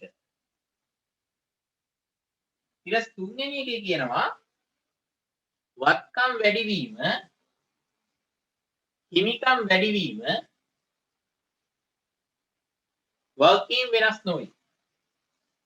ඊට හතර ඒකේ කියනවා හිමිකම් අඩුවේ වත්කම් වැඩිවේ වගකීම් වෙනස් නොවේ. අන්න එතකොට මෙන්න මේ විදිහට තමයි එන්නේ. එතකොට එන්නේ මෙන්න මේ විදිහට. පළවෙනි එක කියනවා වත්කම් වැඩි වේ වගකීම් අඩු වේ. එතකොට සමාන වෙනවද? සමාන වෙනවද? නෑ. එහෙනම් පළවෙනි එක වැරදි. දෙවෙනි එක වත්කම් අඩු වේ හිමිකම් වැඩි වේ වගකීම් වැඩි වේ. මේ දෙක ධන තිබ්බොත් මෙතන උත්තරේ ඍණ වෙනවද? නෑ ධන උත්තරයක්මයි එන්න ඕනේ. ඒ නිසා මේක එන්නේ නැහැ. මේ පැත්තේ ධන මේ පැත්තේ ධන එන්න පුළුවන්ද? පුළුවන් එන්න පුළුවන්. ඊට පස්සේ මේ පැත්තේ ධන මේ පැත්තේ ඍණ එන්න පුළුවන්ද? බෑ. එහෙනම් උත්තරේ මොකද්ද? 3. මොන ඔය විදිහට පෙර වැඩක් කරලා ඔයාලා ඒ ප්‍රශ්නෙට උත්තරේ හදාගන්න. පෙර වැඩක් කරලා ඒ ප්‍රශ්නෙට උත්තරේ හදාගන්න. ඊට පස්සේ එන උත්තරේ එනවා මේකට මොකද්ද? 3. වත්කම් වැඩි වීම, හිමිකම් වැඩි වීම වගකීම් වෙනස් නොවේ. 18. පහත ගනුදෙනු අතුරින් ජනවාරි මාසයේ හිමිකම අඩු වී වගකීම් වැඩි වෙන ගනුදෙනුව. පහත ගනුදෙනු වලින් ජනවාරි මාසයේ හිමිකම අඩු වී වගකීම් වැඩි වෙන ගනුදෙනුව. හරි බලමු. අයිතිකරුගේ නිවසේ ජනවාරි විදුලි බිල ව්‍යාපාරයේ බැංකු ගිණුමෙන් ගෙවීම. අයිතිකාරය කියන්නේ කවුද? ව්‍යාපාරයේ අයිතිය තියෙන එක. එයා මොනවා හරි දෙයක් ව්‍යාපාරයෙන් ගන්නවා නම් අපි ඔය මොනවද කියන්නේ? ගැනිලි. එහෙනම් පුතේ ගැනිලි වලදී සිද්ධ වෙන්නේ මොකද්ද? මෙතන බැංකුවේ account එකෙන් ගෙවන්නේ අයිතිකාරයාගේ නිවසේ විදුලි බිල. එතකොට ව්‍යාපාරයේ බැංකුවේ සල්ලි අඩු වෙනවා, ඒ කියන්නේ වත්කම් අඩු වෙනවා. ගැනිලි කියන්නේ හිමිකම් අඩු වීමක්, එහෙනම් හිමිකම අඩු වෙනවා. එහෙනම් හිමිකමුයි වත්කමුයි අඩු වෙන්නේ. එහෙනම් පළවෙනි එක එන්නේ නැහැ. 2. ජනවාරි විදුලි බිල මාසයේ අවසාන වෙන විටත් ගෙවා නැත. විදුලිය කියන්නේ මොකද්ද? ව්‍යාපාරයේ විදුලි බිල කියන්නේ වියදමක්. වියදම් බලපාන්නේ මොකද? ගෙව්වා හෝ නොගෙව්වා හෝ උපදිත පදනම මත වියදම. එහෙනම් සමස්ත වියදමම ගලපනවා. වියදම් බලපාන්නේ මොකේද? හිමිකමට. හිමිකම අඩු වෙනවා. ඒ වගේම තාමත් ගෙවලා නැහැ. ගෙවලා නැත්තම් සල්ලි අඩු වෙනවද? වත්කම් අඩු වෙන්නේ නැහැ. ගෙවලා නැත්තම් මොකක්ද අඩු වෙන්නේ? මොකොත් අඩු වෙන්නේ නැහැ. වැඩි වෙනවා මොකක්ද? අපේ වගකීම. වගකීම් වැඩි වෙලා හිමිකම අඩු වෙනවා මොකක්ද? ගනුදෙනුව එහෙනම්. මෙන්න දෙවෙනි ගනුදෙනුව. දෙවෙනි ගනුදෙනුව ජනවාරි මාසයේ විදුලි බිල ගෙවා නැත. ඒක තමයි උත්තරේ. ඊළඟ එක 19. ඉතිරි කිරීමේ බැංකුවේ ස්ථාවර තැන්පතුවක ලක්ෂයක් ආයෝජනය කළේය. මේ සටහනට අදාළ දිත්ත සටහන වන්නේ ඉතිරි කිරීමේ ගිණුමක සල්ලි දැම්මම මොකද වෙන්නේ? ලාච්චුවේ සල්ලි අඩු වෙනවා. ඉතිරි කිරීමේ ගිණුමේ ඉතිරි කිරීමේ බැංකුවක ස්ථාවර තැන්පතුවක් ආයෝජනය කරපුවාම ලාච්චුවේ සල්ලි අඩු වෙනවා. ස්ථාවර තැන්පතුවේ සල්ලි වැඩි වෙනවා. එහෙනම් ස්ථාවර තැන්පතුව කියලා කියන්නේ ව්‍යාපාරයේ මොකද්ද? වත්කම. වත්කම් වැඩි වීම මූල ධර්මය. හර එහෙනම් ස්ථාවර තැන්පතු ගිණුම හර. එහෙනම් ස්ථාවර තැන්පතු ගිණුම හර මුදල් ගිණුම බැර. මෙතන කැඩෙන්නේ මොකද්ද? ස්ථාවර තැන්පතුවක ආයෝජනය. මෙතන ඉතිරි කිරීමේ බැංකුවක් වුණාට අපි කරන ආයෝජනය මොකද්ද? ස්ථාවර තැන්පතුව. සමහර ළමෙක් විත්ත සටහන හරියයි කියලා හිතාගෙන ඉතිරි කිරීමේ ගිණුම හර මුදල් ගිණුම බැර කියලා කිව්වොත් වැරදි. එහෙනම් උත්තරේ ඉන්නේ මොකද්ද? ස්ථාවර තැන්පතු ගිණුම හර මුදල් ගිණුම බැර. උත්තරේ 1/19ට. ඊට පස්සේ 20 ගිණුම් වර්ගයට අනුව අදාළ නිවැරදි ගිණුම් ඇතුළත් වන්නේ මොනවද කියලා අහනවා. වත්කම් ගිණුම් බලමු. ගොඩනැගිල්ල හරි. ප්‍රාග්ධනය කියන්නේ වත්කම් ගිණුමක්ද? නෑ, හිමිකම් ගිණුමක්. එහෙනම් පළවෙනි එකේ නෑ. ඊට පස්සේ දෙවෙනි එකේ තියෙනවා දෙවෙනි උත්තරේ ආදායම් ගිණුම් අහන්නේ. විකුණුම් ගිණුම ආදායම් ගිණුමක්. ලදවට්ටම් ගිණුම ආදායම් ගිණුමක්. ආයෝජන ආදායම් ගිණුම ආදායම් ගිණුම. තැන්පතු පොලී කියලා කියන්නේ ආදායමක් ව්‍යාපාරයට. එහෙනම් දෙවෙනි උත්තරේ අපිට ගන්න පුළුවන්. දෙවෙනි උත්තරේ ගන්න පුළුවන්. බලමු අනිත් ඒවත්. වගකීම් වලට අදාළව බැංකු ණය හරි උපජීත වේදන් හරි දුන්වට්ටම් කියන්නේ වියදමක්. එහෙනම් ගන්න බෑ. හතරවෙනි එකේ වියදම් අහනවා. උපචිත වියදම් කියලා කියන්නේ වගකීම. ඒ නිසා හතර ගන්න බෑ. එහෙනම් උත්තරේ නිශ්චිතයි 2:20ට. 21 ව්‍යාපාරයක් සුමනදාසගෙන් භාණ්ඩගෙන අඩක් පියවීමට චෙක්පතක් දුන්නේය. නමුත් එම චෙක්පත අගරු වී තිබුණි. මේව ගනුදෙනුව සටහන් කිරීමට දාල මූලාශ්‍ර ලේඛනය වන්නේ. මූලාශ්‍ර ලේඛනය. මෙම ගනුදෙනු සෙට් එක. සුමනදාසගෙන් භාණ්ඩ අරගන්න එක මොකද්ද? සුමනදාසගෙන් භාණ්ඩයක් ගන්න එක. ගන්න මොකද? සුමනදාස නමක්. නමක් කියනවා නම් මොන ගැනුම්ද? ණයට ගැනුම්. එහෙනම් ඉන්වොයිසිය 21 ඉන්නේ පළවෙනියටම ඉන්වොයිසිය. එහෙනම් උත්තර තුනක් තියෙනවා. ඊට පස්සේ මේ එක පියවන්න අඩක් චෙක්පතකින් දෙන්නේ. චෙක්පතකින් ගෙවීම් කරපුවාම මූලාශ්‍ර ලේඛනයේ ගෙවීම් වවුචරය. ගෙවීම් වවුචරය. නැත්නම් අපි වවුචර් කියලා ගෙවීම් වවුචරය. ඊට පස්සේ මෙම චෙක්පත අගරු වුණාම මේක අපිට දැනගන්න පුළුවන් මූලාශ්‍ර ලේඛනයේ උපකාරක ලියවිල්ල. මේ චෙක් එක රිටර්න් වුණා කියලා දැනගන්න පුළුවන් මොකෙන්ද? අගරු චෙක් දැනුම් දීමේ නිවේදනය. අගරු චෙක් දැනුම් දීමේ නිවේදනය. එහෙනම් උත්තරේ මොකද්ද? 2. උත්තරය 2:21ට.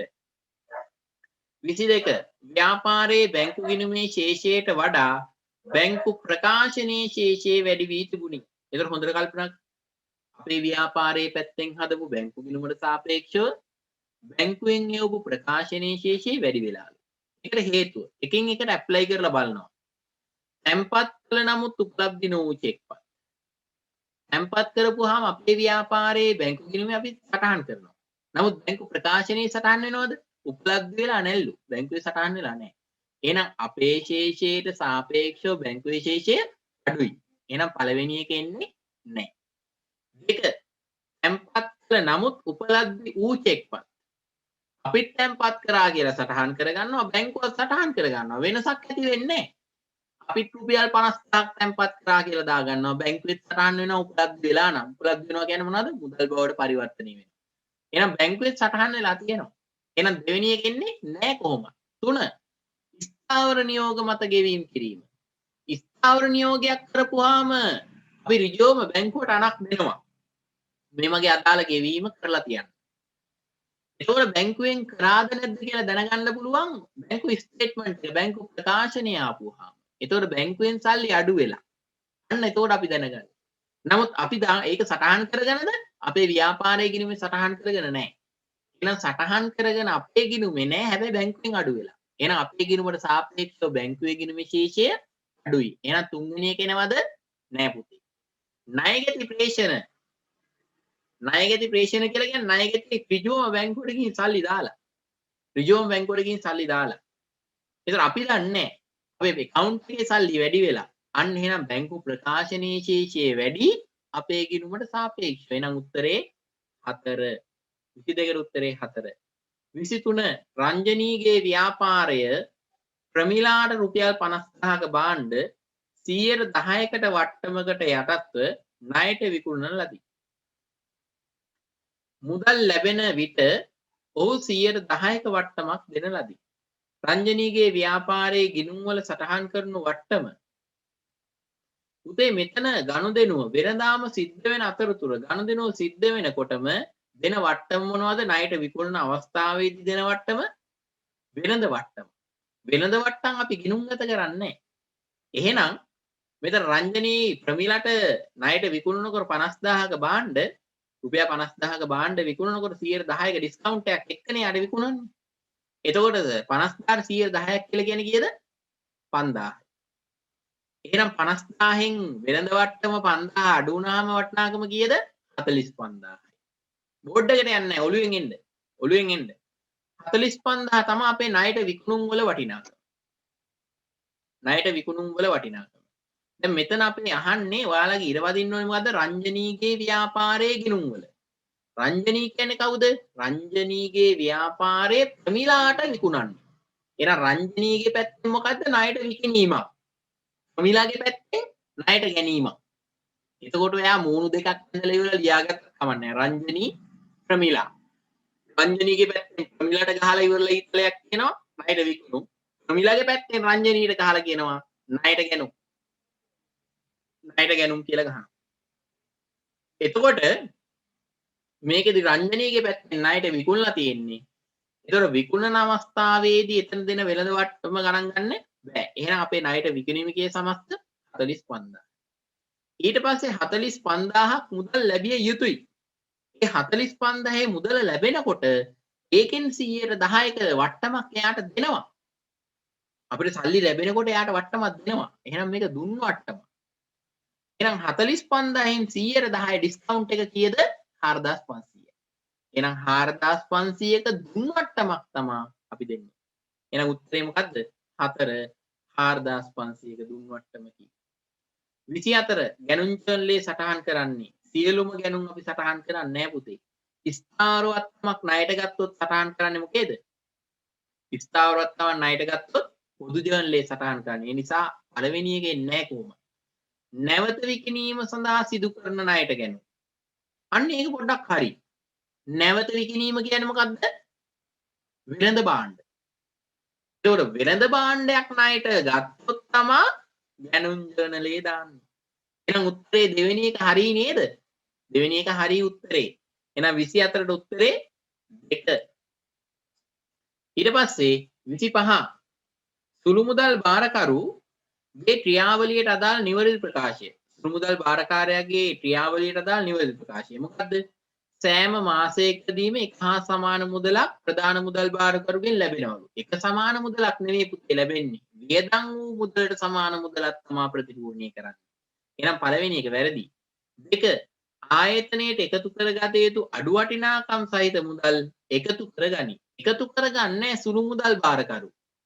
එයා අදාළ සුළු මුදල් වියදම් ගෙවන්නේ. චූටි වියදම් ගෙවන එක. චූටි ගෙවීම් කරන එක තමයි කරන්නේ සුළු මුදල් භාරකාරයා. එතකොට සල්ලි එකතු කරන දෙයක් කරන්නේ. එහෙනම් දෙවෙනි එකත් වැරදි. තුන්වෙනි එක වියදම් කළ මුදලට සමාන මුදලක් නිශ්චිත දිනකදී ප්‍රධාන මුදල් භාරකරුගෙන් ලබා ගැනීම. එන එක හරි නේද? සුළු මුදල් අග්‍රිමයේ ප්‍රතිපූර්ණය කරනවා කියන්නේ මොකද්ද? වියදම් කර මුදලට සමාන මුදලක් නැවත ප්‍රධාන මුදල් භාරකාරයාගෙන් ඉල්ල ගන්න එකට කියනවා සුළු මුදල් ප්‍රතිපූර්ණය කියලා. එහෙනම් අන්න උත්තරේ 3 හරි. ඊට පස්සේ 26 සුළු මුදල් පොත විත්ත කාර්යයන් ඉටු කරයි. කාර්යයන් ඉටු කරයි කිය දෙපාරක් ඇදලා තියෙනවා. එකක් කපා ගන්න. විත්ත කාර්යයන් ඉටු කාර්යයන් ඉටු කරයි කියලා තියෙනවා. එකක් කපා ගන්න. මෙසේ පවසන්නේ විත්ත කාර්යයන් මොනවාද? සුළු මුදල් පොත පැත්තකින් තියමුකෝ.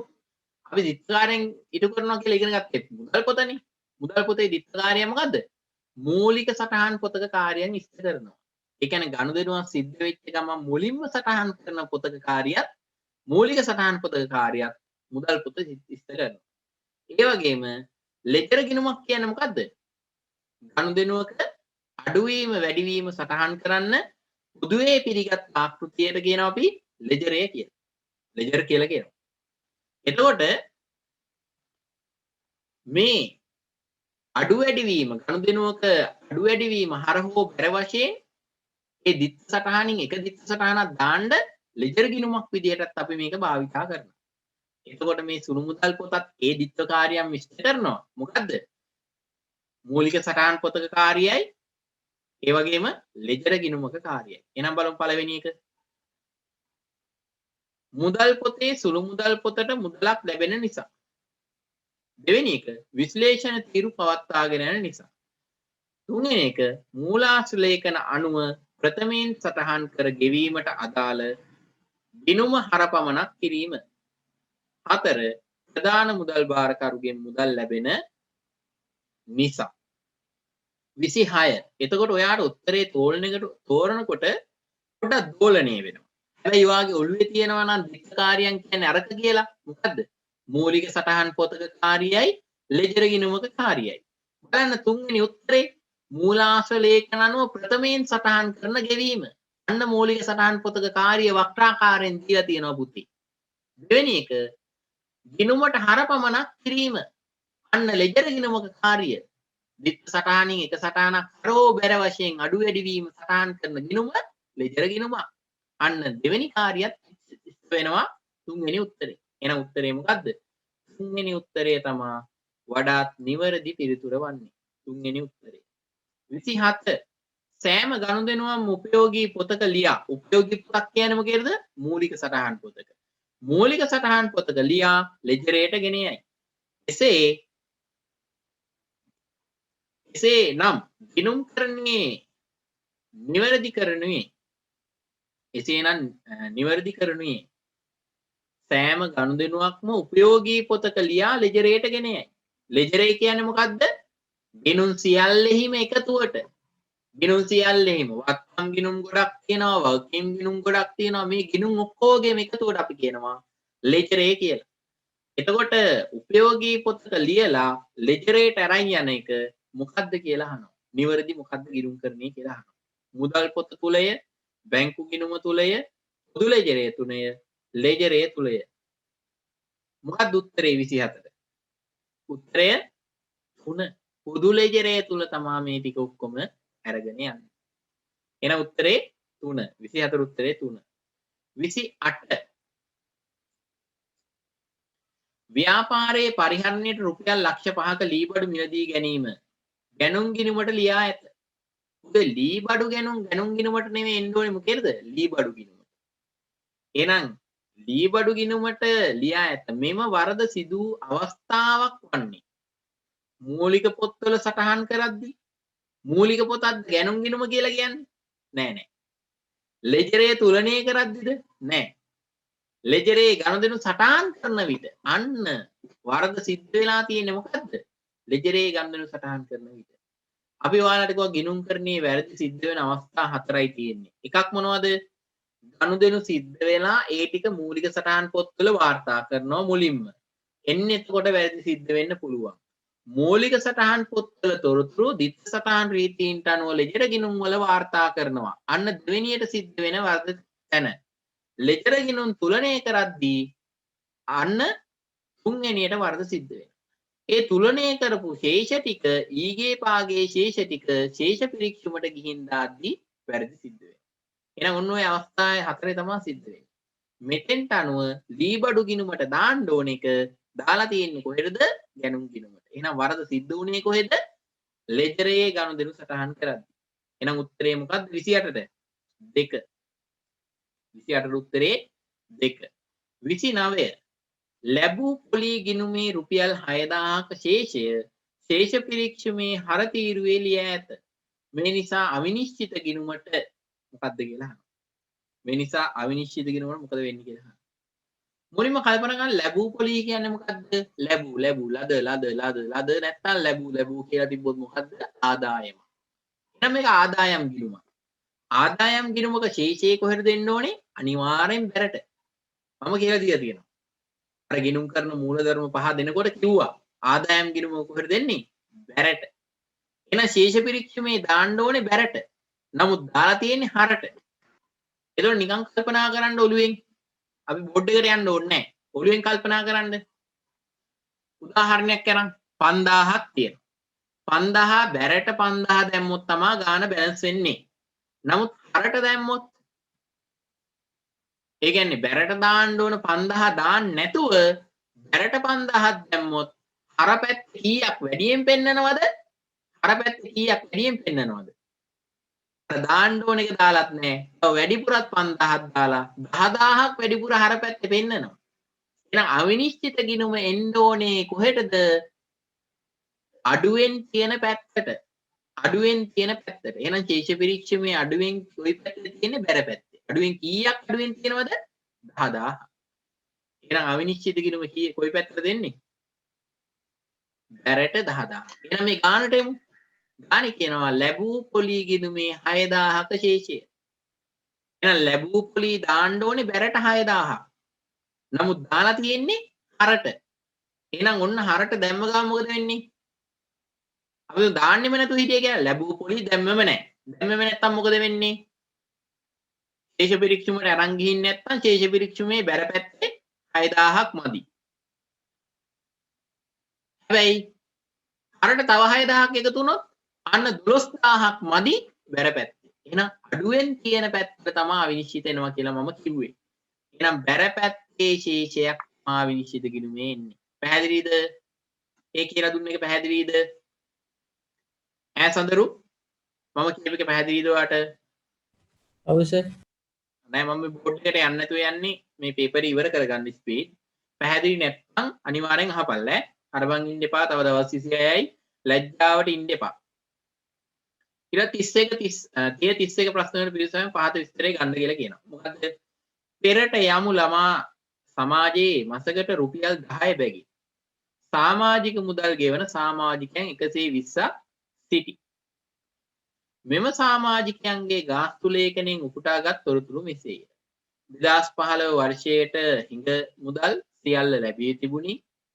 වටිනාකම 1200යි. ඊට පස්සේ 2016 වර්ෂයට අදාළ මාසකට මාස 12ටම ගෙවා තිබුණේ සමාජිකයන් 110කි. සමාජිකයෝ 110ක් තමා ගෙවලා තියෙන්නේ. ඊට පස්සේ 2017 පෙබරවාරි මාසයේ දක්වා 5 දෙනෙකු ගෙවා ඇත. 5 දෙනෙකු විතරයි සල්ලි ගෙවලා තියෙන්නේ. අපෙන් අහනවා 30 මුදලින් ලද වටිනාකම අහනවා. ඒ වගේම 31 අහනවා වර්ෂයේ ආරම්භයේ හා අවසානයේ හිඟ ශේෂයන් කීයද කියලා. වර්ෂයේ ආරම්භයේ සහ අවසානයේ හිඟ ශේෂයන් කීයද කියලා අහනවා. එහෙනම් අපි එනවා ගාන හදන්න. ගාන හදන්න එනවා බෝඩ් එකට. හරි. බලන්නකෝ. මුලින්ම කියනවා පෙරට යමු ක්‍රීඩා සමාජයේ මාසකට රුපියල් 10 බැගින්. එතකොට පුතේ මාසෙකට රුපියල් 10ක් නම් අවුරුද්දටම කීයද? අවුරුද්දටම මාස 12ක් තියෙනවා. එහෙනම් අවුරුද්දටම අදාළ එක සමාජිකයෙකුගේ සමාජික මුදල කීයද? 120යි. එහෙම සල්ලි ගෙවන සමාජිකයෝ 120ක් ඉන්නවද? එහෙනම් 120 ගානේ 120ක් සල්ලි ගෙවනවලු. එහෙනම් ඒක වැඩි කරන්නේ කොහොමද? එහෙනම් අවුරුද්දටම අදාළ සමාජික මුදල අපි කොහොමද හොයාගන්නේ? අවුරුද්දටම අදාළ වර්ෂයටම අදාළ සමාජික මුදල හොයාගන්න පුළුවන් කොහොමද? 120ෙන් වැඩි කරපුවාම. ඒ කියන්නේ එක සමාජිකයෙකුට අවුරුද්දටම සමාජික මුදල 120යි. ඒක කොහොමද හොයාගත්තේ? මාසෙකට 10යි අවුරුද්දටම 120යි. එහෙනම් එක සමාජිකයෙක් 120යි සමාජිකයෙක් 120ක් ඉන්නවා. එහෙනම් අවුරුද්දටම හොයන්න පුළුවන් කොහොමද? කොටස් දෙකකට හොයනවා. 120 කොටස් දෙකකට බෙදපුවාම 100යි 20යි. 120 100ෙන් වැඩි කරපුවාම 1200යි. 120 20ෙන් වැඩි කරපුවාම 24යි 240යි. එහෙනම් මේ දෙකම එකතු කරපුවාම කීයද? 1440යි. 1440යි වර්ෂයටම අදාළ මුළු සමාජික මුදල.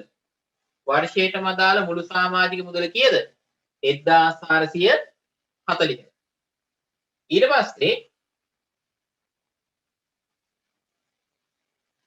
දෙවෙනි පොයින්ට් එකෙන් කියනවා අපිට මේ සමාජික මුදල් ගිණුමක් රූල් කරන්න වෙනවා.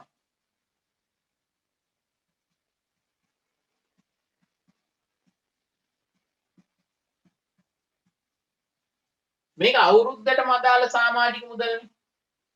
සාමාන්‍යයෙන් අවුරුද්දටම අදාළ සමාජික මුදල් ලැබුණා හෝ නොලැබුණා හෝ සම්පූර්ණ කාල පරිච්ඡේදයට අදාළම සමාජික මුදල ගිණුම්ගත කරනවා මොන පදනමින්ද? උපචිත පදනමින්. වර්ෂයට අදාළ ආදායම ලැබුණා හෝ නොලැබුණා හෝ සමස්ත ආදායමම ගිණුම්ගත කරනවා උපචිත පදනමින්. එහෙනම් ආදායම් වියදම් ගිණුමට නැත්නම් ආදායම් ප්‍රකාශයට මොකද වෙන්නේ? ආදායමක් නම් මොකද වෙන්නේ? බැර වෙනවා.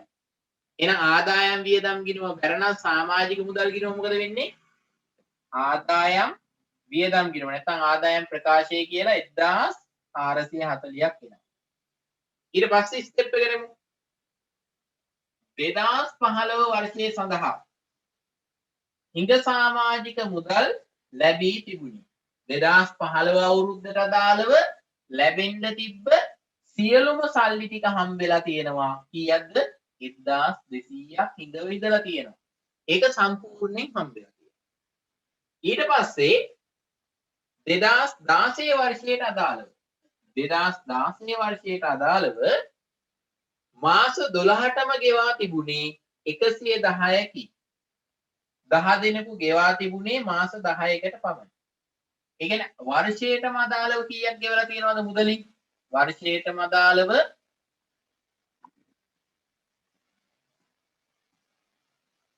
120න් 110යි සල්ලි සම්පූර්ණයෙන් ගෙවලා තියෙන්නේ. 110 දෙනෙක් විතර. කීය ගානද? 120 ගාන. වර්ෂයටම කියන්නේ 120ක් නේ. අවුරුද්දටම සමාජික මුදල ආවු පුතේ.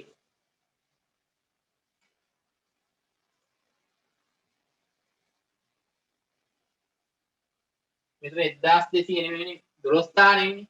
මෙතන මෙන්න බිඳුව වෙනවා. නේ? හරිනේ?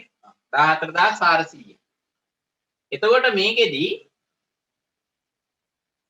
අවුරුද්දටම අදාළ සමාජික මුදල කොහොමද හොයාගත්තේ? අවුරුද්දටම අදාළ 120යි.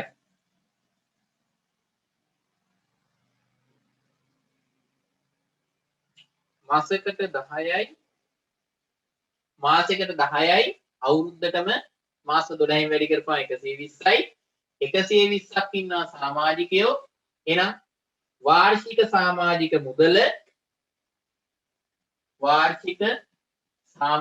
මුදල වැඩි කරනවා සමාජිකයන් ගණනේ. එහෙනම් සමාජිකයෝ 120ක් ඉන්නවා වාර්ෂික සමාජික මුදල 120යි 120න් වැඩි කරපුවාම වෙනවා 14400. ඒක තමයි මෙතෙන්ට ගත්තේ. ඊට පස්සේ දැන් අපි ගියේ මෙන්න මෙතන. ඒකේ තියෙනවා 2016 වර්ෂයට අදාළ මාස 12ටම ගෙවා තිබුණේ සමාජිකයන් 110යි. එහෙනම් මේ සමාජික 110ට අදාළ සමාජික මුදල කීයද? 110ටම අදාළ සමාජික මුදල 110ටම අදාළ සමාජික මුදල 110 120න් වැඩි කරපුවාම කීයද? 110 120න් වැඩි කරන්න අපි දෙකට බෙදනවා. 100යි 10යි. 100 120න් වැඩි කරපුවාම 120යි බිංදු 2යි 12000යි. ඊට පස්සේ 10 120න් වැඩි කරපුවාම 1200යි. එහෙනම් ඔක්කොම කීයද? 13200යි. එහෙනම් වර්ෂයටම අදාළ සමාජික මුදල කීයක් එනවද? 13200ක් එනවා. 13200ක් එනවා. වර්ෂයට අදාළ 13200. ඊට අමතරව කියනවා සමාජිකයෝ 10 දෙනෙකු සමාජිකයෝ 10 දෙනෙක් ගෙවලා තියෙන්නේ මාස 10කට පමණයි. මාස 10කට පමණයි. එහෙනම් මාසෙකට රුපියල් 10යි නම් මාස 10ටම රුපියල් 100. එහෙනම් රුපියල් 100 ගාන ගෙවපු සමාජිකයෝ 10ක් ඉන්නවා. එයාලයි ගාන කීයද? 1000යි. එහෙනම් සමස්තය මුදලින් මේ අවුරුද්දට අදාළව කීයක් හම්බ වෙලා තියෙනවද? 14200ක් හම්බ වෙලා තියෙනවා 2016 අවුරුද්දට අදාළව. 2016 අවුරුද්දට අදාළව හම්බ වෙලා තියෙනවා 14200ක්. ඊට පස්සේ කියනවා ඊළඟ පොයින්ට් එකෙන් 2017 පෙබරවාරි දක්වා 5 දෙනෙකු ගෙවා ඇත. එහෙනම් 2017 දී කොච්චරක් ගෙවලා තියෙනවද? පෙබරවාරි. පෙබරවාරි කියන්නේ කවද්ද? ජනවාරි පෙබරවාරි. එහෙනම් මාස දෙකකට අදාළව. මාස දෙකකට අදාළව සමාජිකයෝ කී දෙනෙක් ගෙවලා තියෙනවද?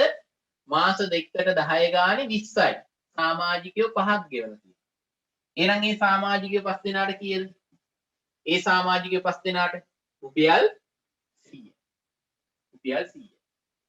එහෙනම් අපෙන් අහනවා මුදලින් ලද එකනේ. මේ අවුරුද්දට අදාළවද ගිය අවුරුද්ද එකක්ද ඒවා වැඩක් නැහැ. දැන් ඔයාලා යනවා ටියුෂන් ක්ලාස් වලට යනවා. ඒ ටියුෂන් ක්ලාස් වලට ගියපුවාම මේ කාල පරිච්ඡේදවල දැන් මේ යන්නේ පෙබරවාරි මාසෙනේ. පෙබරවාරි මාසේ සල්ලිත් සමහර ළමයිගේ රාජ්‍යයට වැටෙනවා. ජනවාරි වීඩියෝස් ගන්න ළමයි ටිකගේ සල්ලි ටිකක් රාජ්‍යයට වැටෙනවා.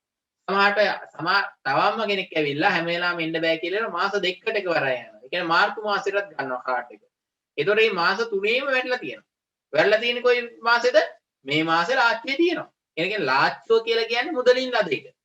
එහෙනම් මුදලින් මේ අවුරුද්දේදී ඒ කියන්නේ මේ 2016ට අදාළවනේ අපි හදන්නේ. 2016 දී 1200ක් හම්බ වෙලා තියෙනවා. ආයි 14200ක් හම්බ වෙලා තියෙනවා. ආයි රුපියල් 100ක් හම්බ වෙලා තියෙනවා. සමස්තය කීයක් හම්බ වෙලා තියෙනවද? 2015 දී හම්බ වෙලා තියෙනවා 1200ක්. 2016 දී හම්බ වෙලා තියෙනවා 14200ක්. ඊළඟට 2017 දී හම්බ වෙලා තියෙනවා 2017ට අදාළව හම්බ වෙලා තියෙන රුපියල් 100ක්. සමස්තය හම්බ වෙලා තියෙනවා මෙතන 15000යි 15500යි. එහෙනම් මුදලින් ලද එක 15500යි. ඔන්න ඔය විදිහට ඔයාලට හොයා ගන්න පුළුවන්. 15500යි. එහෙනම් බලන්න උත්තරේ මොකද්ද කියලා. මුදලින් ලද එක 15500 උත්තරේ තියෙනවද?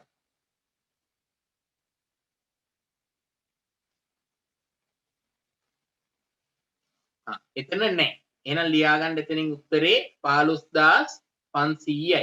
එතනින් උත්තරේ ඉන්නේ 15500යි. ඒක හැදෙන විදිහ ඔන්න ලියා ගන්න කාලේ තියෙනවා. ඒක හැදෙන විදිහ 15500. මම තව පාරක් කියන්නම් හැදෙන විදිහ. කොහොමද හැදෙන්නේ? මේ කියනවා මුලින්ම අර පළවෙනි පොයින්ට් එකේ කියනවා 2015 වර්ෂයට අදාළව හිඟ මුදල් සියල්ල ලැබී තිබුණි. වටිනාකම කීයද? 1200. එතකොට මේ 2016 කියන අවුරුද්දට අදාළව තමයි අපි 2016 කියන අවුරුද්දට අදාළව තමයි සමාජික මුදලින් ලැබිච්ච එක හොයන්නේ. මේ අවුරුද්දේදී 2015ට අදාළව හම් වෙලා තියෙනවා සල්ලි රාජ්‍යයට වැටලා තියෙනවා මේ අවුරුද්ද කාල පරිච්ඡේදය ඇතුළත 1200. ඊට පස්සේ කියනවා 2016 අවුරුද්දට අදාළව. කියන්නේ අපි හදන කාල පරිච්ඡේදයට අදාළව කීයක් හම් වුණාද? එතකොට මේ කාල පරිච්ඡේදයට අදාළව හම් වෙලා තියෙනවා වර්ෂයේ මාස 12ටම සම්පූර්ණයෙන් අවුරුද්දටම අදාළව ගෙවලා තියෙනවා 120ක්. එහෙනම් 100 අවුරුද්දටම 120යි ගාන එහෙම සමාජිකයෝ 110 දෙනෙකු ගෙවලා තියෙනවා.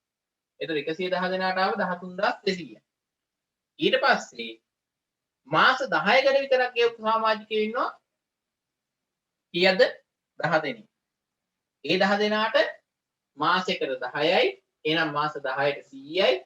රුපියල් 100 ගානේ 10 දෙනෙක් දියද. එහෙනම් එතන 1000යි.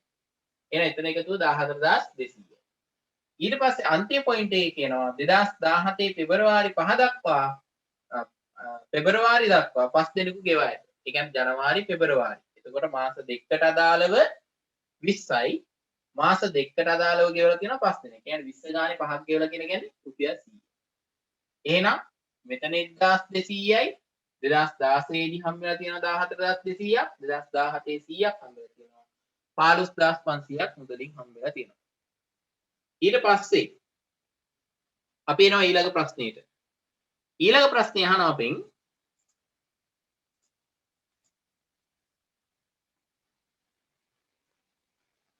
31 වර්ෂයේ ආරම්භයේ සහ අවසානයේ හිඟ ශේෂයන් පෙන්වන්න. දැන් ආරම්භයේ හිඟ ශේෂය අපි දන්නවනේ. ආරම්භයේ හිඟ ශේෂය මොකද්ද? ගානේ ටියුට් එකේම දීලා තියෙනවා මේ 2015 වෙනි ආරම්භයේ හිඟ මුදල කීයද? 1200. එහෙනම් 1200 තියෙන උත්තර කීයක් තියෙනවද? තුන්වෙනි එකක් තියෙනවා දෙවෙනි උත්තරෙත් තියෙනවා. ඔය දෙක තමයි උත්තර දෙක. එහෙනම් අවසානයේ හිඟ ගාන කොහොමද හොයාගන්නේ? අවසානයේ හිඟ ගාන හොයාගන්නේ මෙන්න මේ දවස බලන්න 2016 වර්ෂයට අදාළ මාස 12ටම දීලා තියෙන සමාජික සමස්තය කීයක් ඉන්නවද 120න් 10 දෙනෙක් 110 දෙනෙක් දීලා තියෙනවා. එහෙනම් තව 10 දෙනෙක් තමයි දීලා නැත්තේ. ප්‍රශ්නේ කියනවා ඒක දෙන්නකෝ. මේ 2016 දී සමාජිකයෝ කීයක් ඉන්නවද? සමාජිකයෝ 120ක් ඉන්නවා. සම්පූර්ණයෙන් ෆිනිෂ් වෙන්නම අවුරුද්දම සම්පූර්ණයෙන්ම සමාජික මුදල් හිඟ නැතුව සම්පූර්ණයෙන් ගෙවලා තියෙනවා මේ 120න් 110 දෙනෙක්. නමුත් තව 10 දෙනෙක් ඉන්නවා. ඒ 10 දෙනා ගෙවලා තියෙනවා කොච්චර කාලයකටද? මාස 10කට. ඒ 10 දෙනාත් ගෙවලා තියෙනවා මාස 10කට. අපි මෙතනින් හොයාගත්තේ. මාස 10කට ගෙවලා තියෙනවා. එහෙනම් ගෙවලා නැත්තේ මාස කීයකටද? මාස 2 ගානේ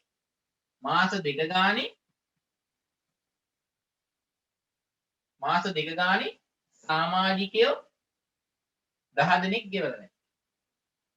එහෙනම් මාස දෙක ගානේ සමාජිකයෝ 10 දෙනාට කීයද? මාසයකට රුපියල් 10යි. එහෙනම් මාස දෙකට රුපියල් 20යි. 20 වැඩි කරා 10න් එතකොට එනවා 200. එහෙනම් බලමු වර්ෂයේ අවසානයේ හිඟව තියෙන්නේ කොච්චරද? රුපියල් 200. එහෙනම් රුපියල් 200ක් කෙන එක බලමු. රුපියල් 200ක් කියන උත්තරේ මොකද්ද? 2. උත්තරය 2. ඊට පස්සේ 32 ලාභ හෝ අලාභ ප්‍රකාශය තුලින් ගොඩනගාගත හැකි පහත් ප්‍රකාශ වලින් නිවැරදි ප්‍රකාශය බලමු. විකුණුම් වලින් විකුණුම් වියදම විකුණුම් වලින් ගැනුම් අඩු කරනවා. ඉතිරි තොගේ අඩු කරන්නේ නැහැ පුතේ. අවසන් තොගේ එකතු කරොත් තමයි දල ලාභය එන්නේ. අවසන් තොගේ එකතු කරොත් තමයි දල ලාභය එන්නේ. ඒක මම මේ විදිහට පෙන්නන්නම්. විකුණුම් දැම්ම තුන්වෙනි තීරුවේ. ඊට පස්සේ මාතෘකාව විකුණුම් පිරිවැය. ඒ යටතේ ආරම්භක තොගේ. ඊට පස්සේ ගැනුම්.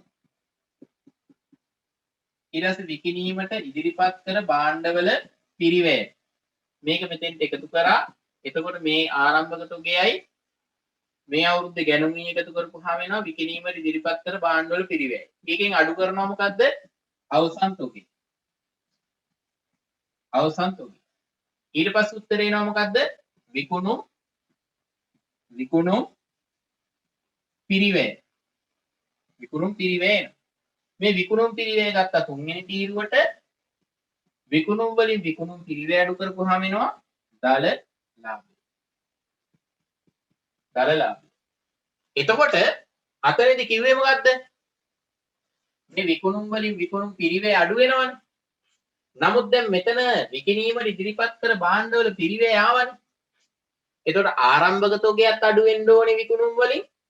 ගැනුමුත් අඩු වෙන්න ඕනේ. ඒ දෙකම අඩු වෙන්න. නමුත් මෙතන අඩු කරන එකකින් අඩු වෙලා කියලා කියන්නේ මොකද්ද? ඒ කන පිට ගහන්න වෙනවා මෙතෙන්ට එනකොට. එහෙනම් අවසන් තොගේ අඩු කරන්න බෑ. එකතු කරොත් තමයි දල ලාභය එන්නේ. අවසන් තොගේ එකතු කරොත් තමයි ඒ කියන්නේ විකුණුම් වලින් ගැනුමුත් අඩු කරලා ආරම්භක තොගයත් අඩු කරලා ගෙනීමේ කුලී රේගු බදු ගුදම් ගාස්තු ඒවත් තියෙනවා නම් අඩු කරලා එන උත්තරෙන් අවසන් තොගේ එකතු කරොත් තමයි අපිට එන්නේ. පැහැදිලිද? එහෙනම් පළවෙනි එක ගන්න බෑ. ඊට දෙවෙනි එක විකුණුම් වලින් අඩු කරනවා විකුණුම් පිරිවැය එකතු කරනවා මෙහෙයුම් වියදම් දල්ලාභය. මෙහෙයුම් වියදම් කියලා කියන්නේ මොනවද? පරිපාලන වියදම් ඊට පස්සේ විකිණීමේ හා බෙදා හැරීමේ වියදම් මූල්‍ය වියදම් වෙනත් වියදම් තමයි මෙහෙයුම් වියදම් කියන්නේ. එහෙනම් ඒක එන්නේ නැහැ. ඒක එන්නේ සුද්ධ ලාභය. දල ලාභයට එකතු කරනවා වෙනත් ආදායම්. ඊට පස්සේ අඩු කරනවා විකුණුම් පිරිවැය. ඒතර සුද්ධ ලාභය එනවා. නමුත් මෙහෙයුම් වියදම් අන්න එතනදී ගැලව මොකද කේස් එකක් තියෙනවා. එහෙනම් අන්තිම එක කරනවා දල ලාභයට එකතු කරනවා වෙනත් ආදායම් අඩු කරලා මෙහෙයුම් වියදම්. උත්තරේ සුද්ධ ලාභය එනවා. උත්තරේ 4 තමයි උත්තරේ. 33 ණයට විකුණුම් 2,65,000යි. මෙයින් 28000ක් මුදලක් මෙතෙක් ලැබී නැත. විකුණු භාණ්ඩවල ගත් මිල 133යි. මුදලින් දැරූ වියදම් වල එකතුව 27000යි. දුන් වට්ටම් 1500යි ලද වට්ටම් 7000යි. දල ලාභය හා ශුද්ධ ලාභය වන්නේ. දල ලාභය හා ශුද්ධ ලාභය වන්නේ. හරි බලමු. ණයට විකුණුම් කීයක් තියෙනවද? විකුණුම් ණයට වික්කත් අත්පිට වික්කත් විකුණුම්මනේ. විකුණුම් තියෙනවා 2,65,000. ඊට පස්සේ විකුණු බඩුවල මිලදීගත් ගන්න. එහෙනම් විකුණුම් පිරිවේ තියෙනවා කීයක්ද? 1,33,000. ඊට පස්සේ මුදලින් දරූ වියදම් වල එකතුව. එහෙනම් වියදම් යටතේ තියෙනවා 27000ක් මුදලින් දරලා ඒ වගේම දුන් වට්ටමක් තියෙනවා කීයකද? දුන් වට්ටමක් තියෙනවා 1500. ලද වට්ටමක් තියෙනවා 7000ක. අවශ්‍ය වන්නේ දල ලාභයේ ශුද්ධ ලාභය. එහෙනම් විකුණුම් වලින් විකුණුම් පිරිවැය අඩු කරපුවාම අපිට එනවා 2යි 3යි 1යි. 1,32,000යි දල ලාභය. මේ දල ලාභයට වෙනත් ආදායම් එකතු කරපුවාම 1,39,000යි. ඒකෙන් අඩු කරනවා වියදම් 28,500ක්. එතකොට එනවා ශුද්ධ ලාභය. 28500 කියන්නේ 29ක් ගියපුවාම 10යි 10000 1,10,500 ශුද්ධ ලාභය. බලමු උත්තරේ තියෙනවද කියලා. 1,10,500යි 1,39,000යි දල්ලාභය.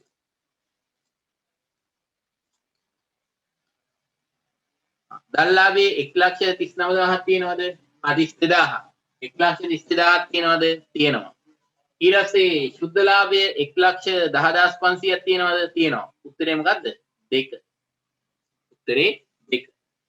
34. අරුචි ඊරිස්ගේ ව්‍යාපාරයේ 2016 3.30 දිනේ ශේෂපේක්ෂව පහදු ප්‍රාගත් දැනුනි. වරි පනම් බදු ලැබූ ගොඩනැගිලි කුලි අතිරේක තොරතුරු දැන් ගෙවිය යුතු වරි පනම් බදු ගොඩනැගිලි කුලිය දුන්නේ මසකට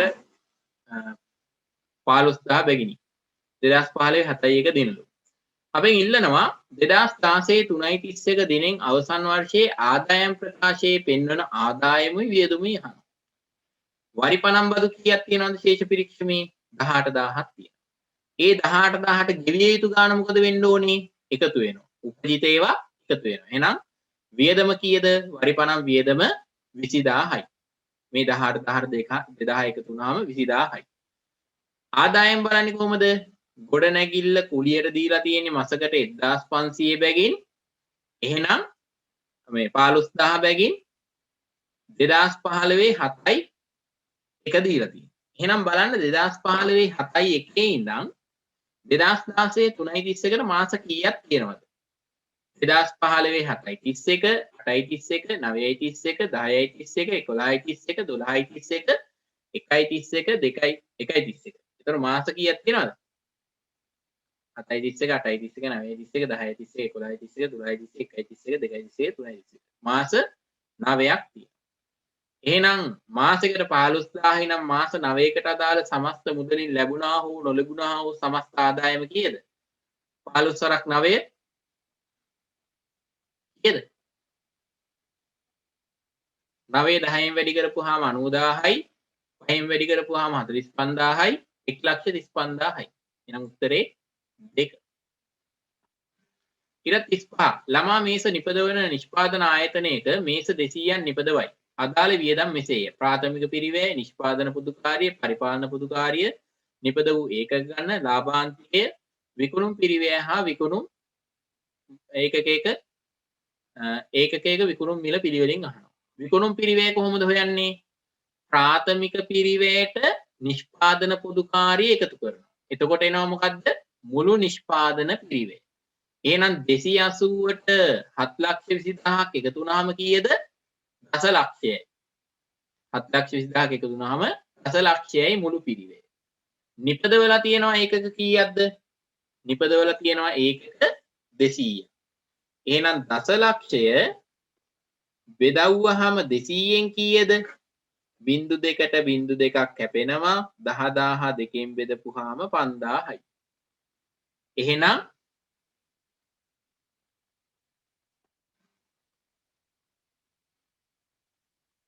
ඔව් 5000යි. 5000 නේ වෙන්නේ. ඒකකයක පිරිවැය වෙනවා 5000. ඒකකයක පිරිවැය වෙනවා 5000. ඒත් මෙතන උත්තරයක් නැහැනේ. එහෙනම් ඔයාලා සයිඩ් එකෙන් ලියා ගන්න ඒකකයක පිරිවැය කීයද? 5000යි. ඒ කියන්නේ ප්‍රාථමික පිරිවැයයි නිෂ්පාදන පොදු කාර්යයයි එකතු කරපුවාම මුළු පිරිවැය කීයද? දසලක්ෂයයි. ඒ දසලක්ෂය ඒකක ගණන 200න් බෙදපුවාම 5000ක් එනවා. එහෙනම් උත්තරයක් මෙතන නැහැ. ඒක සයිඩ් එකෙන් ලියන්න. ඒකකයේ විකුණුම් මිල කොහොමද හොයන්නේ? ඒකකයක පිරිවැයට අපි එකතු කරනවා 120ක ලාභාන්තික. ඒ කියන්නේ 5000ට 120ක් කීයද? 5000ට 120ක් 50 100න් වැඩි කරපුවාම 1000යි. එහෙනම් 5000යි 1000යි කීයද? 6000යි. එන්න ඔබ එන්නන්න බෝඩ් එකට. තව ටිකයි තියෙන්නේ. ප්‍රාථමික පිරිවැය තියෙනවා 2,80,000. නිෂ්පාදන පොදු කාර්ය පිරිවැය තියෙනවා 7,20,000. එහෙනම් මුළු පිරිවැය එනවා දසලක්ෂයක්. ඒකකයක පිරිවැය හොයනවා දසලක්ෂය බෙදනවා ඒකක ගණනේ. එතකොට බිංදු දෙකට බිංදු දෙක කැපුණා 10 දෙකකින් බෙදපුවාම 5000යි. රුපියල් 5000. ඊට පස්සේ ලාභාන්තිකේ මේකෙන් 120ක්. ඒ කියන්නේ ලාභාන්තිකේ රුපියල් 1000යි. එහෙනම් විකුණන්නේ කීයද? පිරිවැයට එකතු කරනවා ලාභය ඊට පස්සේ තමයි විකුණුම් මිල තීරණය කරන්නේ. විකුණුම් මිල.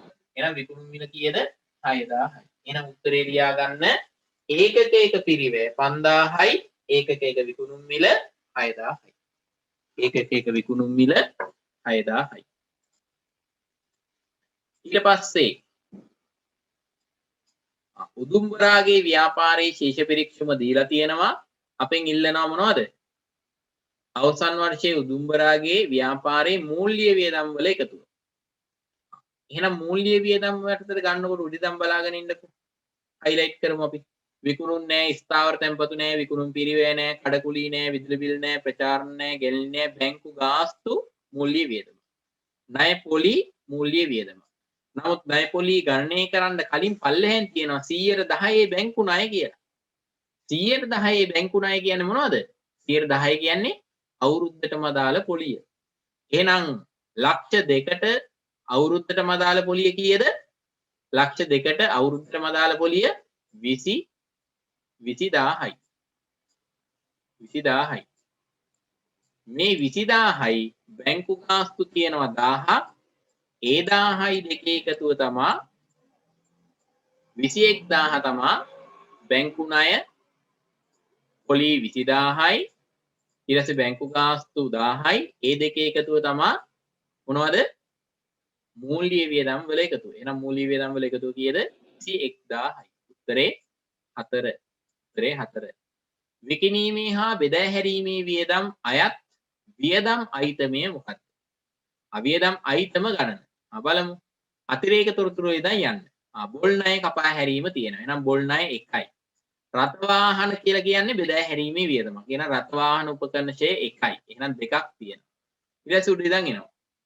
විකුණුම් නැහැ, ස්ථාවර තැන්පතු නැහැ, විකුණුම් පිරිවැය නැහැ, කඩකුලී නැහැ, විදුලි බිල් නැහැ, ප්‍රචාරණ තියෙනවා. ප්‍රචාරණ බෙදා හැරීමේ වියදමක් එහෙනම් 3යි.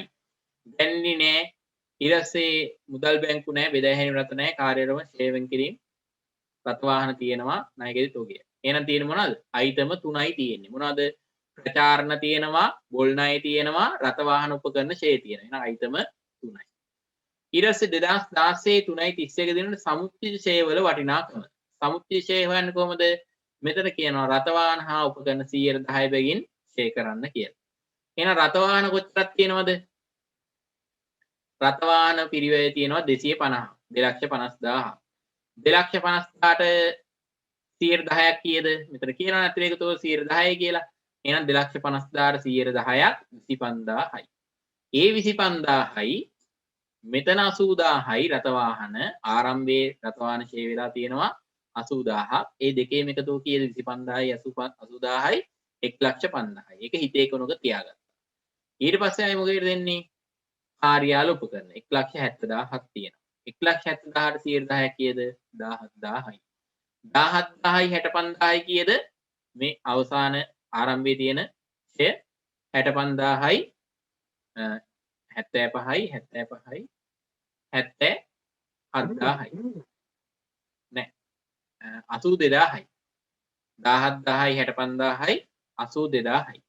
එහෙනම් 82000යි 105යි 82000යි 107යි 187යි. එන 187ක් එන්න ඕනේ උත්තරේ. තියෙන උත්තරේ 187යි. හරි නේද? ඊට ජංගම නොවනවත්කම් වල අවසාන වටිනාකම. එහෙනම් ජංගම නොවනවත්කම් වල අවසාන වටිනාකම කොහොමද එන්නේ? මෙතන තියෙනවා බෙදා හැරීමේ රථ, කාර්යාල උපකරණ. මේ දෙකේ එකතුවෙන් අර අපි හොයාගත් 187 අඩු කරපුවාම ජංගම නොවනවත්කම් වල එනවා. මෙන්න මේ විදිහට. පිරිවැය සමුච්චිත ෂය ධාරණ අගය. ජංගම නොවන වත්කම්. මේ යටතේ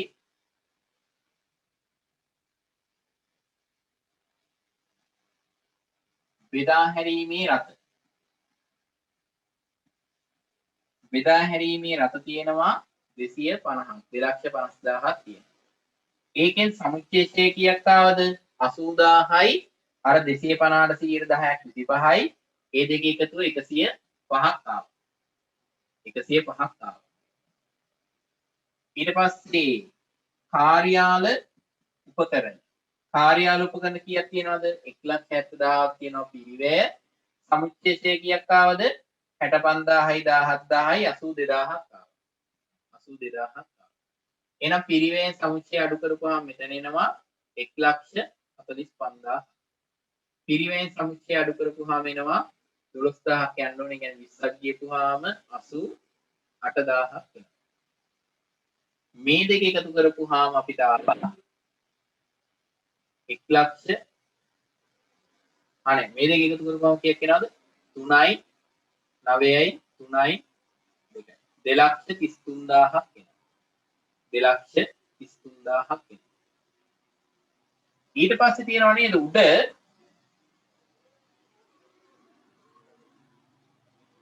ස්ථාවර තැන්පත්.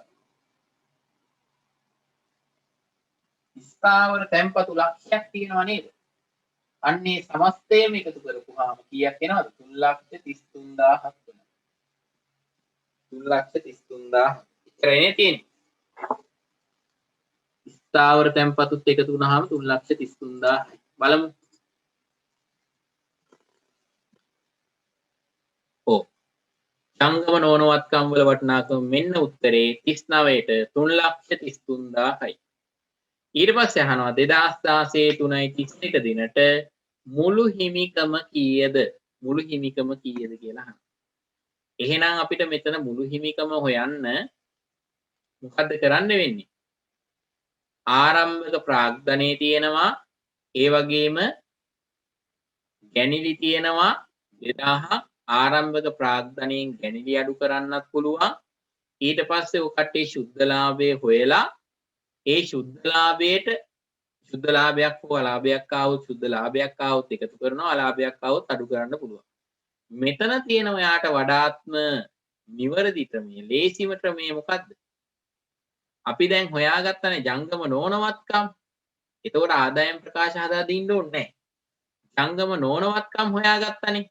ඒ ජංගම නොවනවත්කම් වලට ජංගමවත්කම් ටික එකතු කරනවා. මොනවද? මෙන්න මෙහෙම. ජංගමවත්කම් ටික එකතු කරනවා. 3,33,000ක් ආවනේ. මේ 3,33,000ට ජංගමවත්කම් ටික මොනවද? උඩ ඉඳන් ආවොත් විකුණුම් ස්ථාවර තැන්පතු විකුණුම් පිරිවැය කඩකුලී විදුලි බිල් ප්‍රචාරණ ගැන්ලි නෑ. ඊට පස්සේ බැංකු ගාස්තු ණය පොලි 10% මුදල් හා බැංකු. බැංකු තියෙනවා මුදල් හා බැංකු තියෙනවා 1,55,000. 1,55,000. ඊට පස්සේ තියෙනවා බෙදා හැරීමේ රට ෂෙය ණය ගැටියු 20000යි. ණය ගැටි 20000යි. ඊට පස්සේ අවසාන තෝගයක් දීලා තියෙනවද?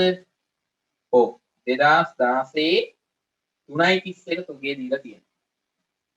තෝගය අවසාන තෝගය දීලා තියෙනවා 15000. එහෙනම් මේ සෙට් එක මේක කරපුවාම මුළුවත්කම් ගන්න අපිට හොයාගන්න පුළුවන්. මුළුවත්කම් කීයක් තියෙනවද? 155යි 160යි 170යි 190යි 1,90,000ක් එකතු වුණාම සමස්ත මුළුවත්කම් කීයක් එනවද? 33,190යි 3යි මෙතන ඊටසේ 2යි 4,23,000ක් එනවා. 4,23,000ක් එනවා. මුළු වත්කම් තියෙනවා 4,23,000. ඒක සමානයි මොකේද? හිමිකම් ධන වගකීම් වලට. අපිට හිමිකමනේ හොයන්න තියෙන්නේ. වගකීම් තියෙන්නේ කොච්චරද? වගකීම් තියෙන්නේ කොච්චරද? ඒක බලාගත්තා නම් හරි. උඩ ඉඳන් එනකොට වගකීම් හම්බ වෙනවා විදුලි බිල් පාර ප්‍රචාරණ ගැන්ලි කඩකුලි බැංකු ණය. බැංකු ණය තියෙනවා 2,00,000. ඊට පස්සේ 10% බැංකු ණයනේ. එතකොට ඒකට 20000යි. නමුත් මුදලින් ගෙවලා තියෙන්නේ 10000යි. එහෙනම් ගෙවිය යුතු බැංකු ණය පොලි 10000කුත් තියෙනවා. උපජිත බැංකු ණය පොලි 10000කුත් තියෙනවා. ඊට පස්සේ ණය ගැටි තොගය.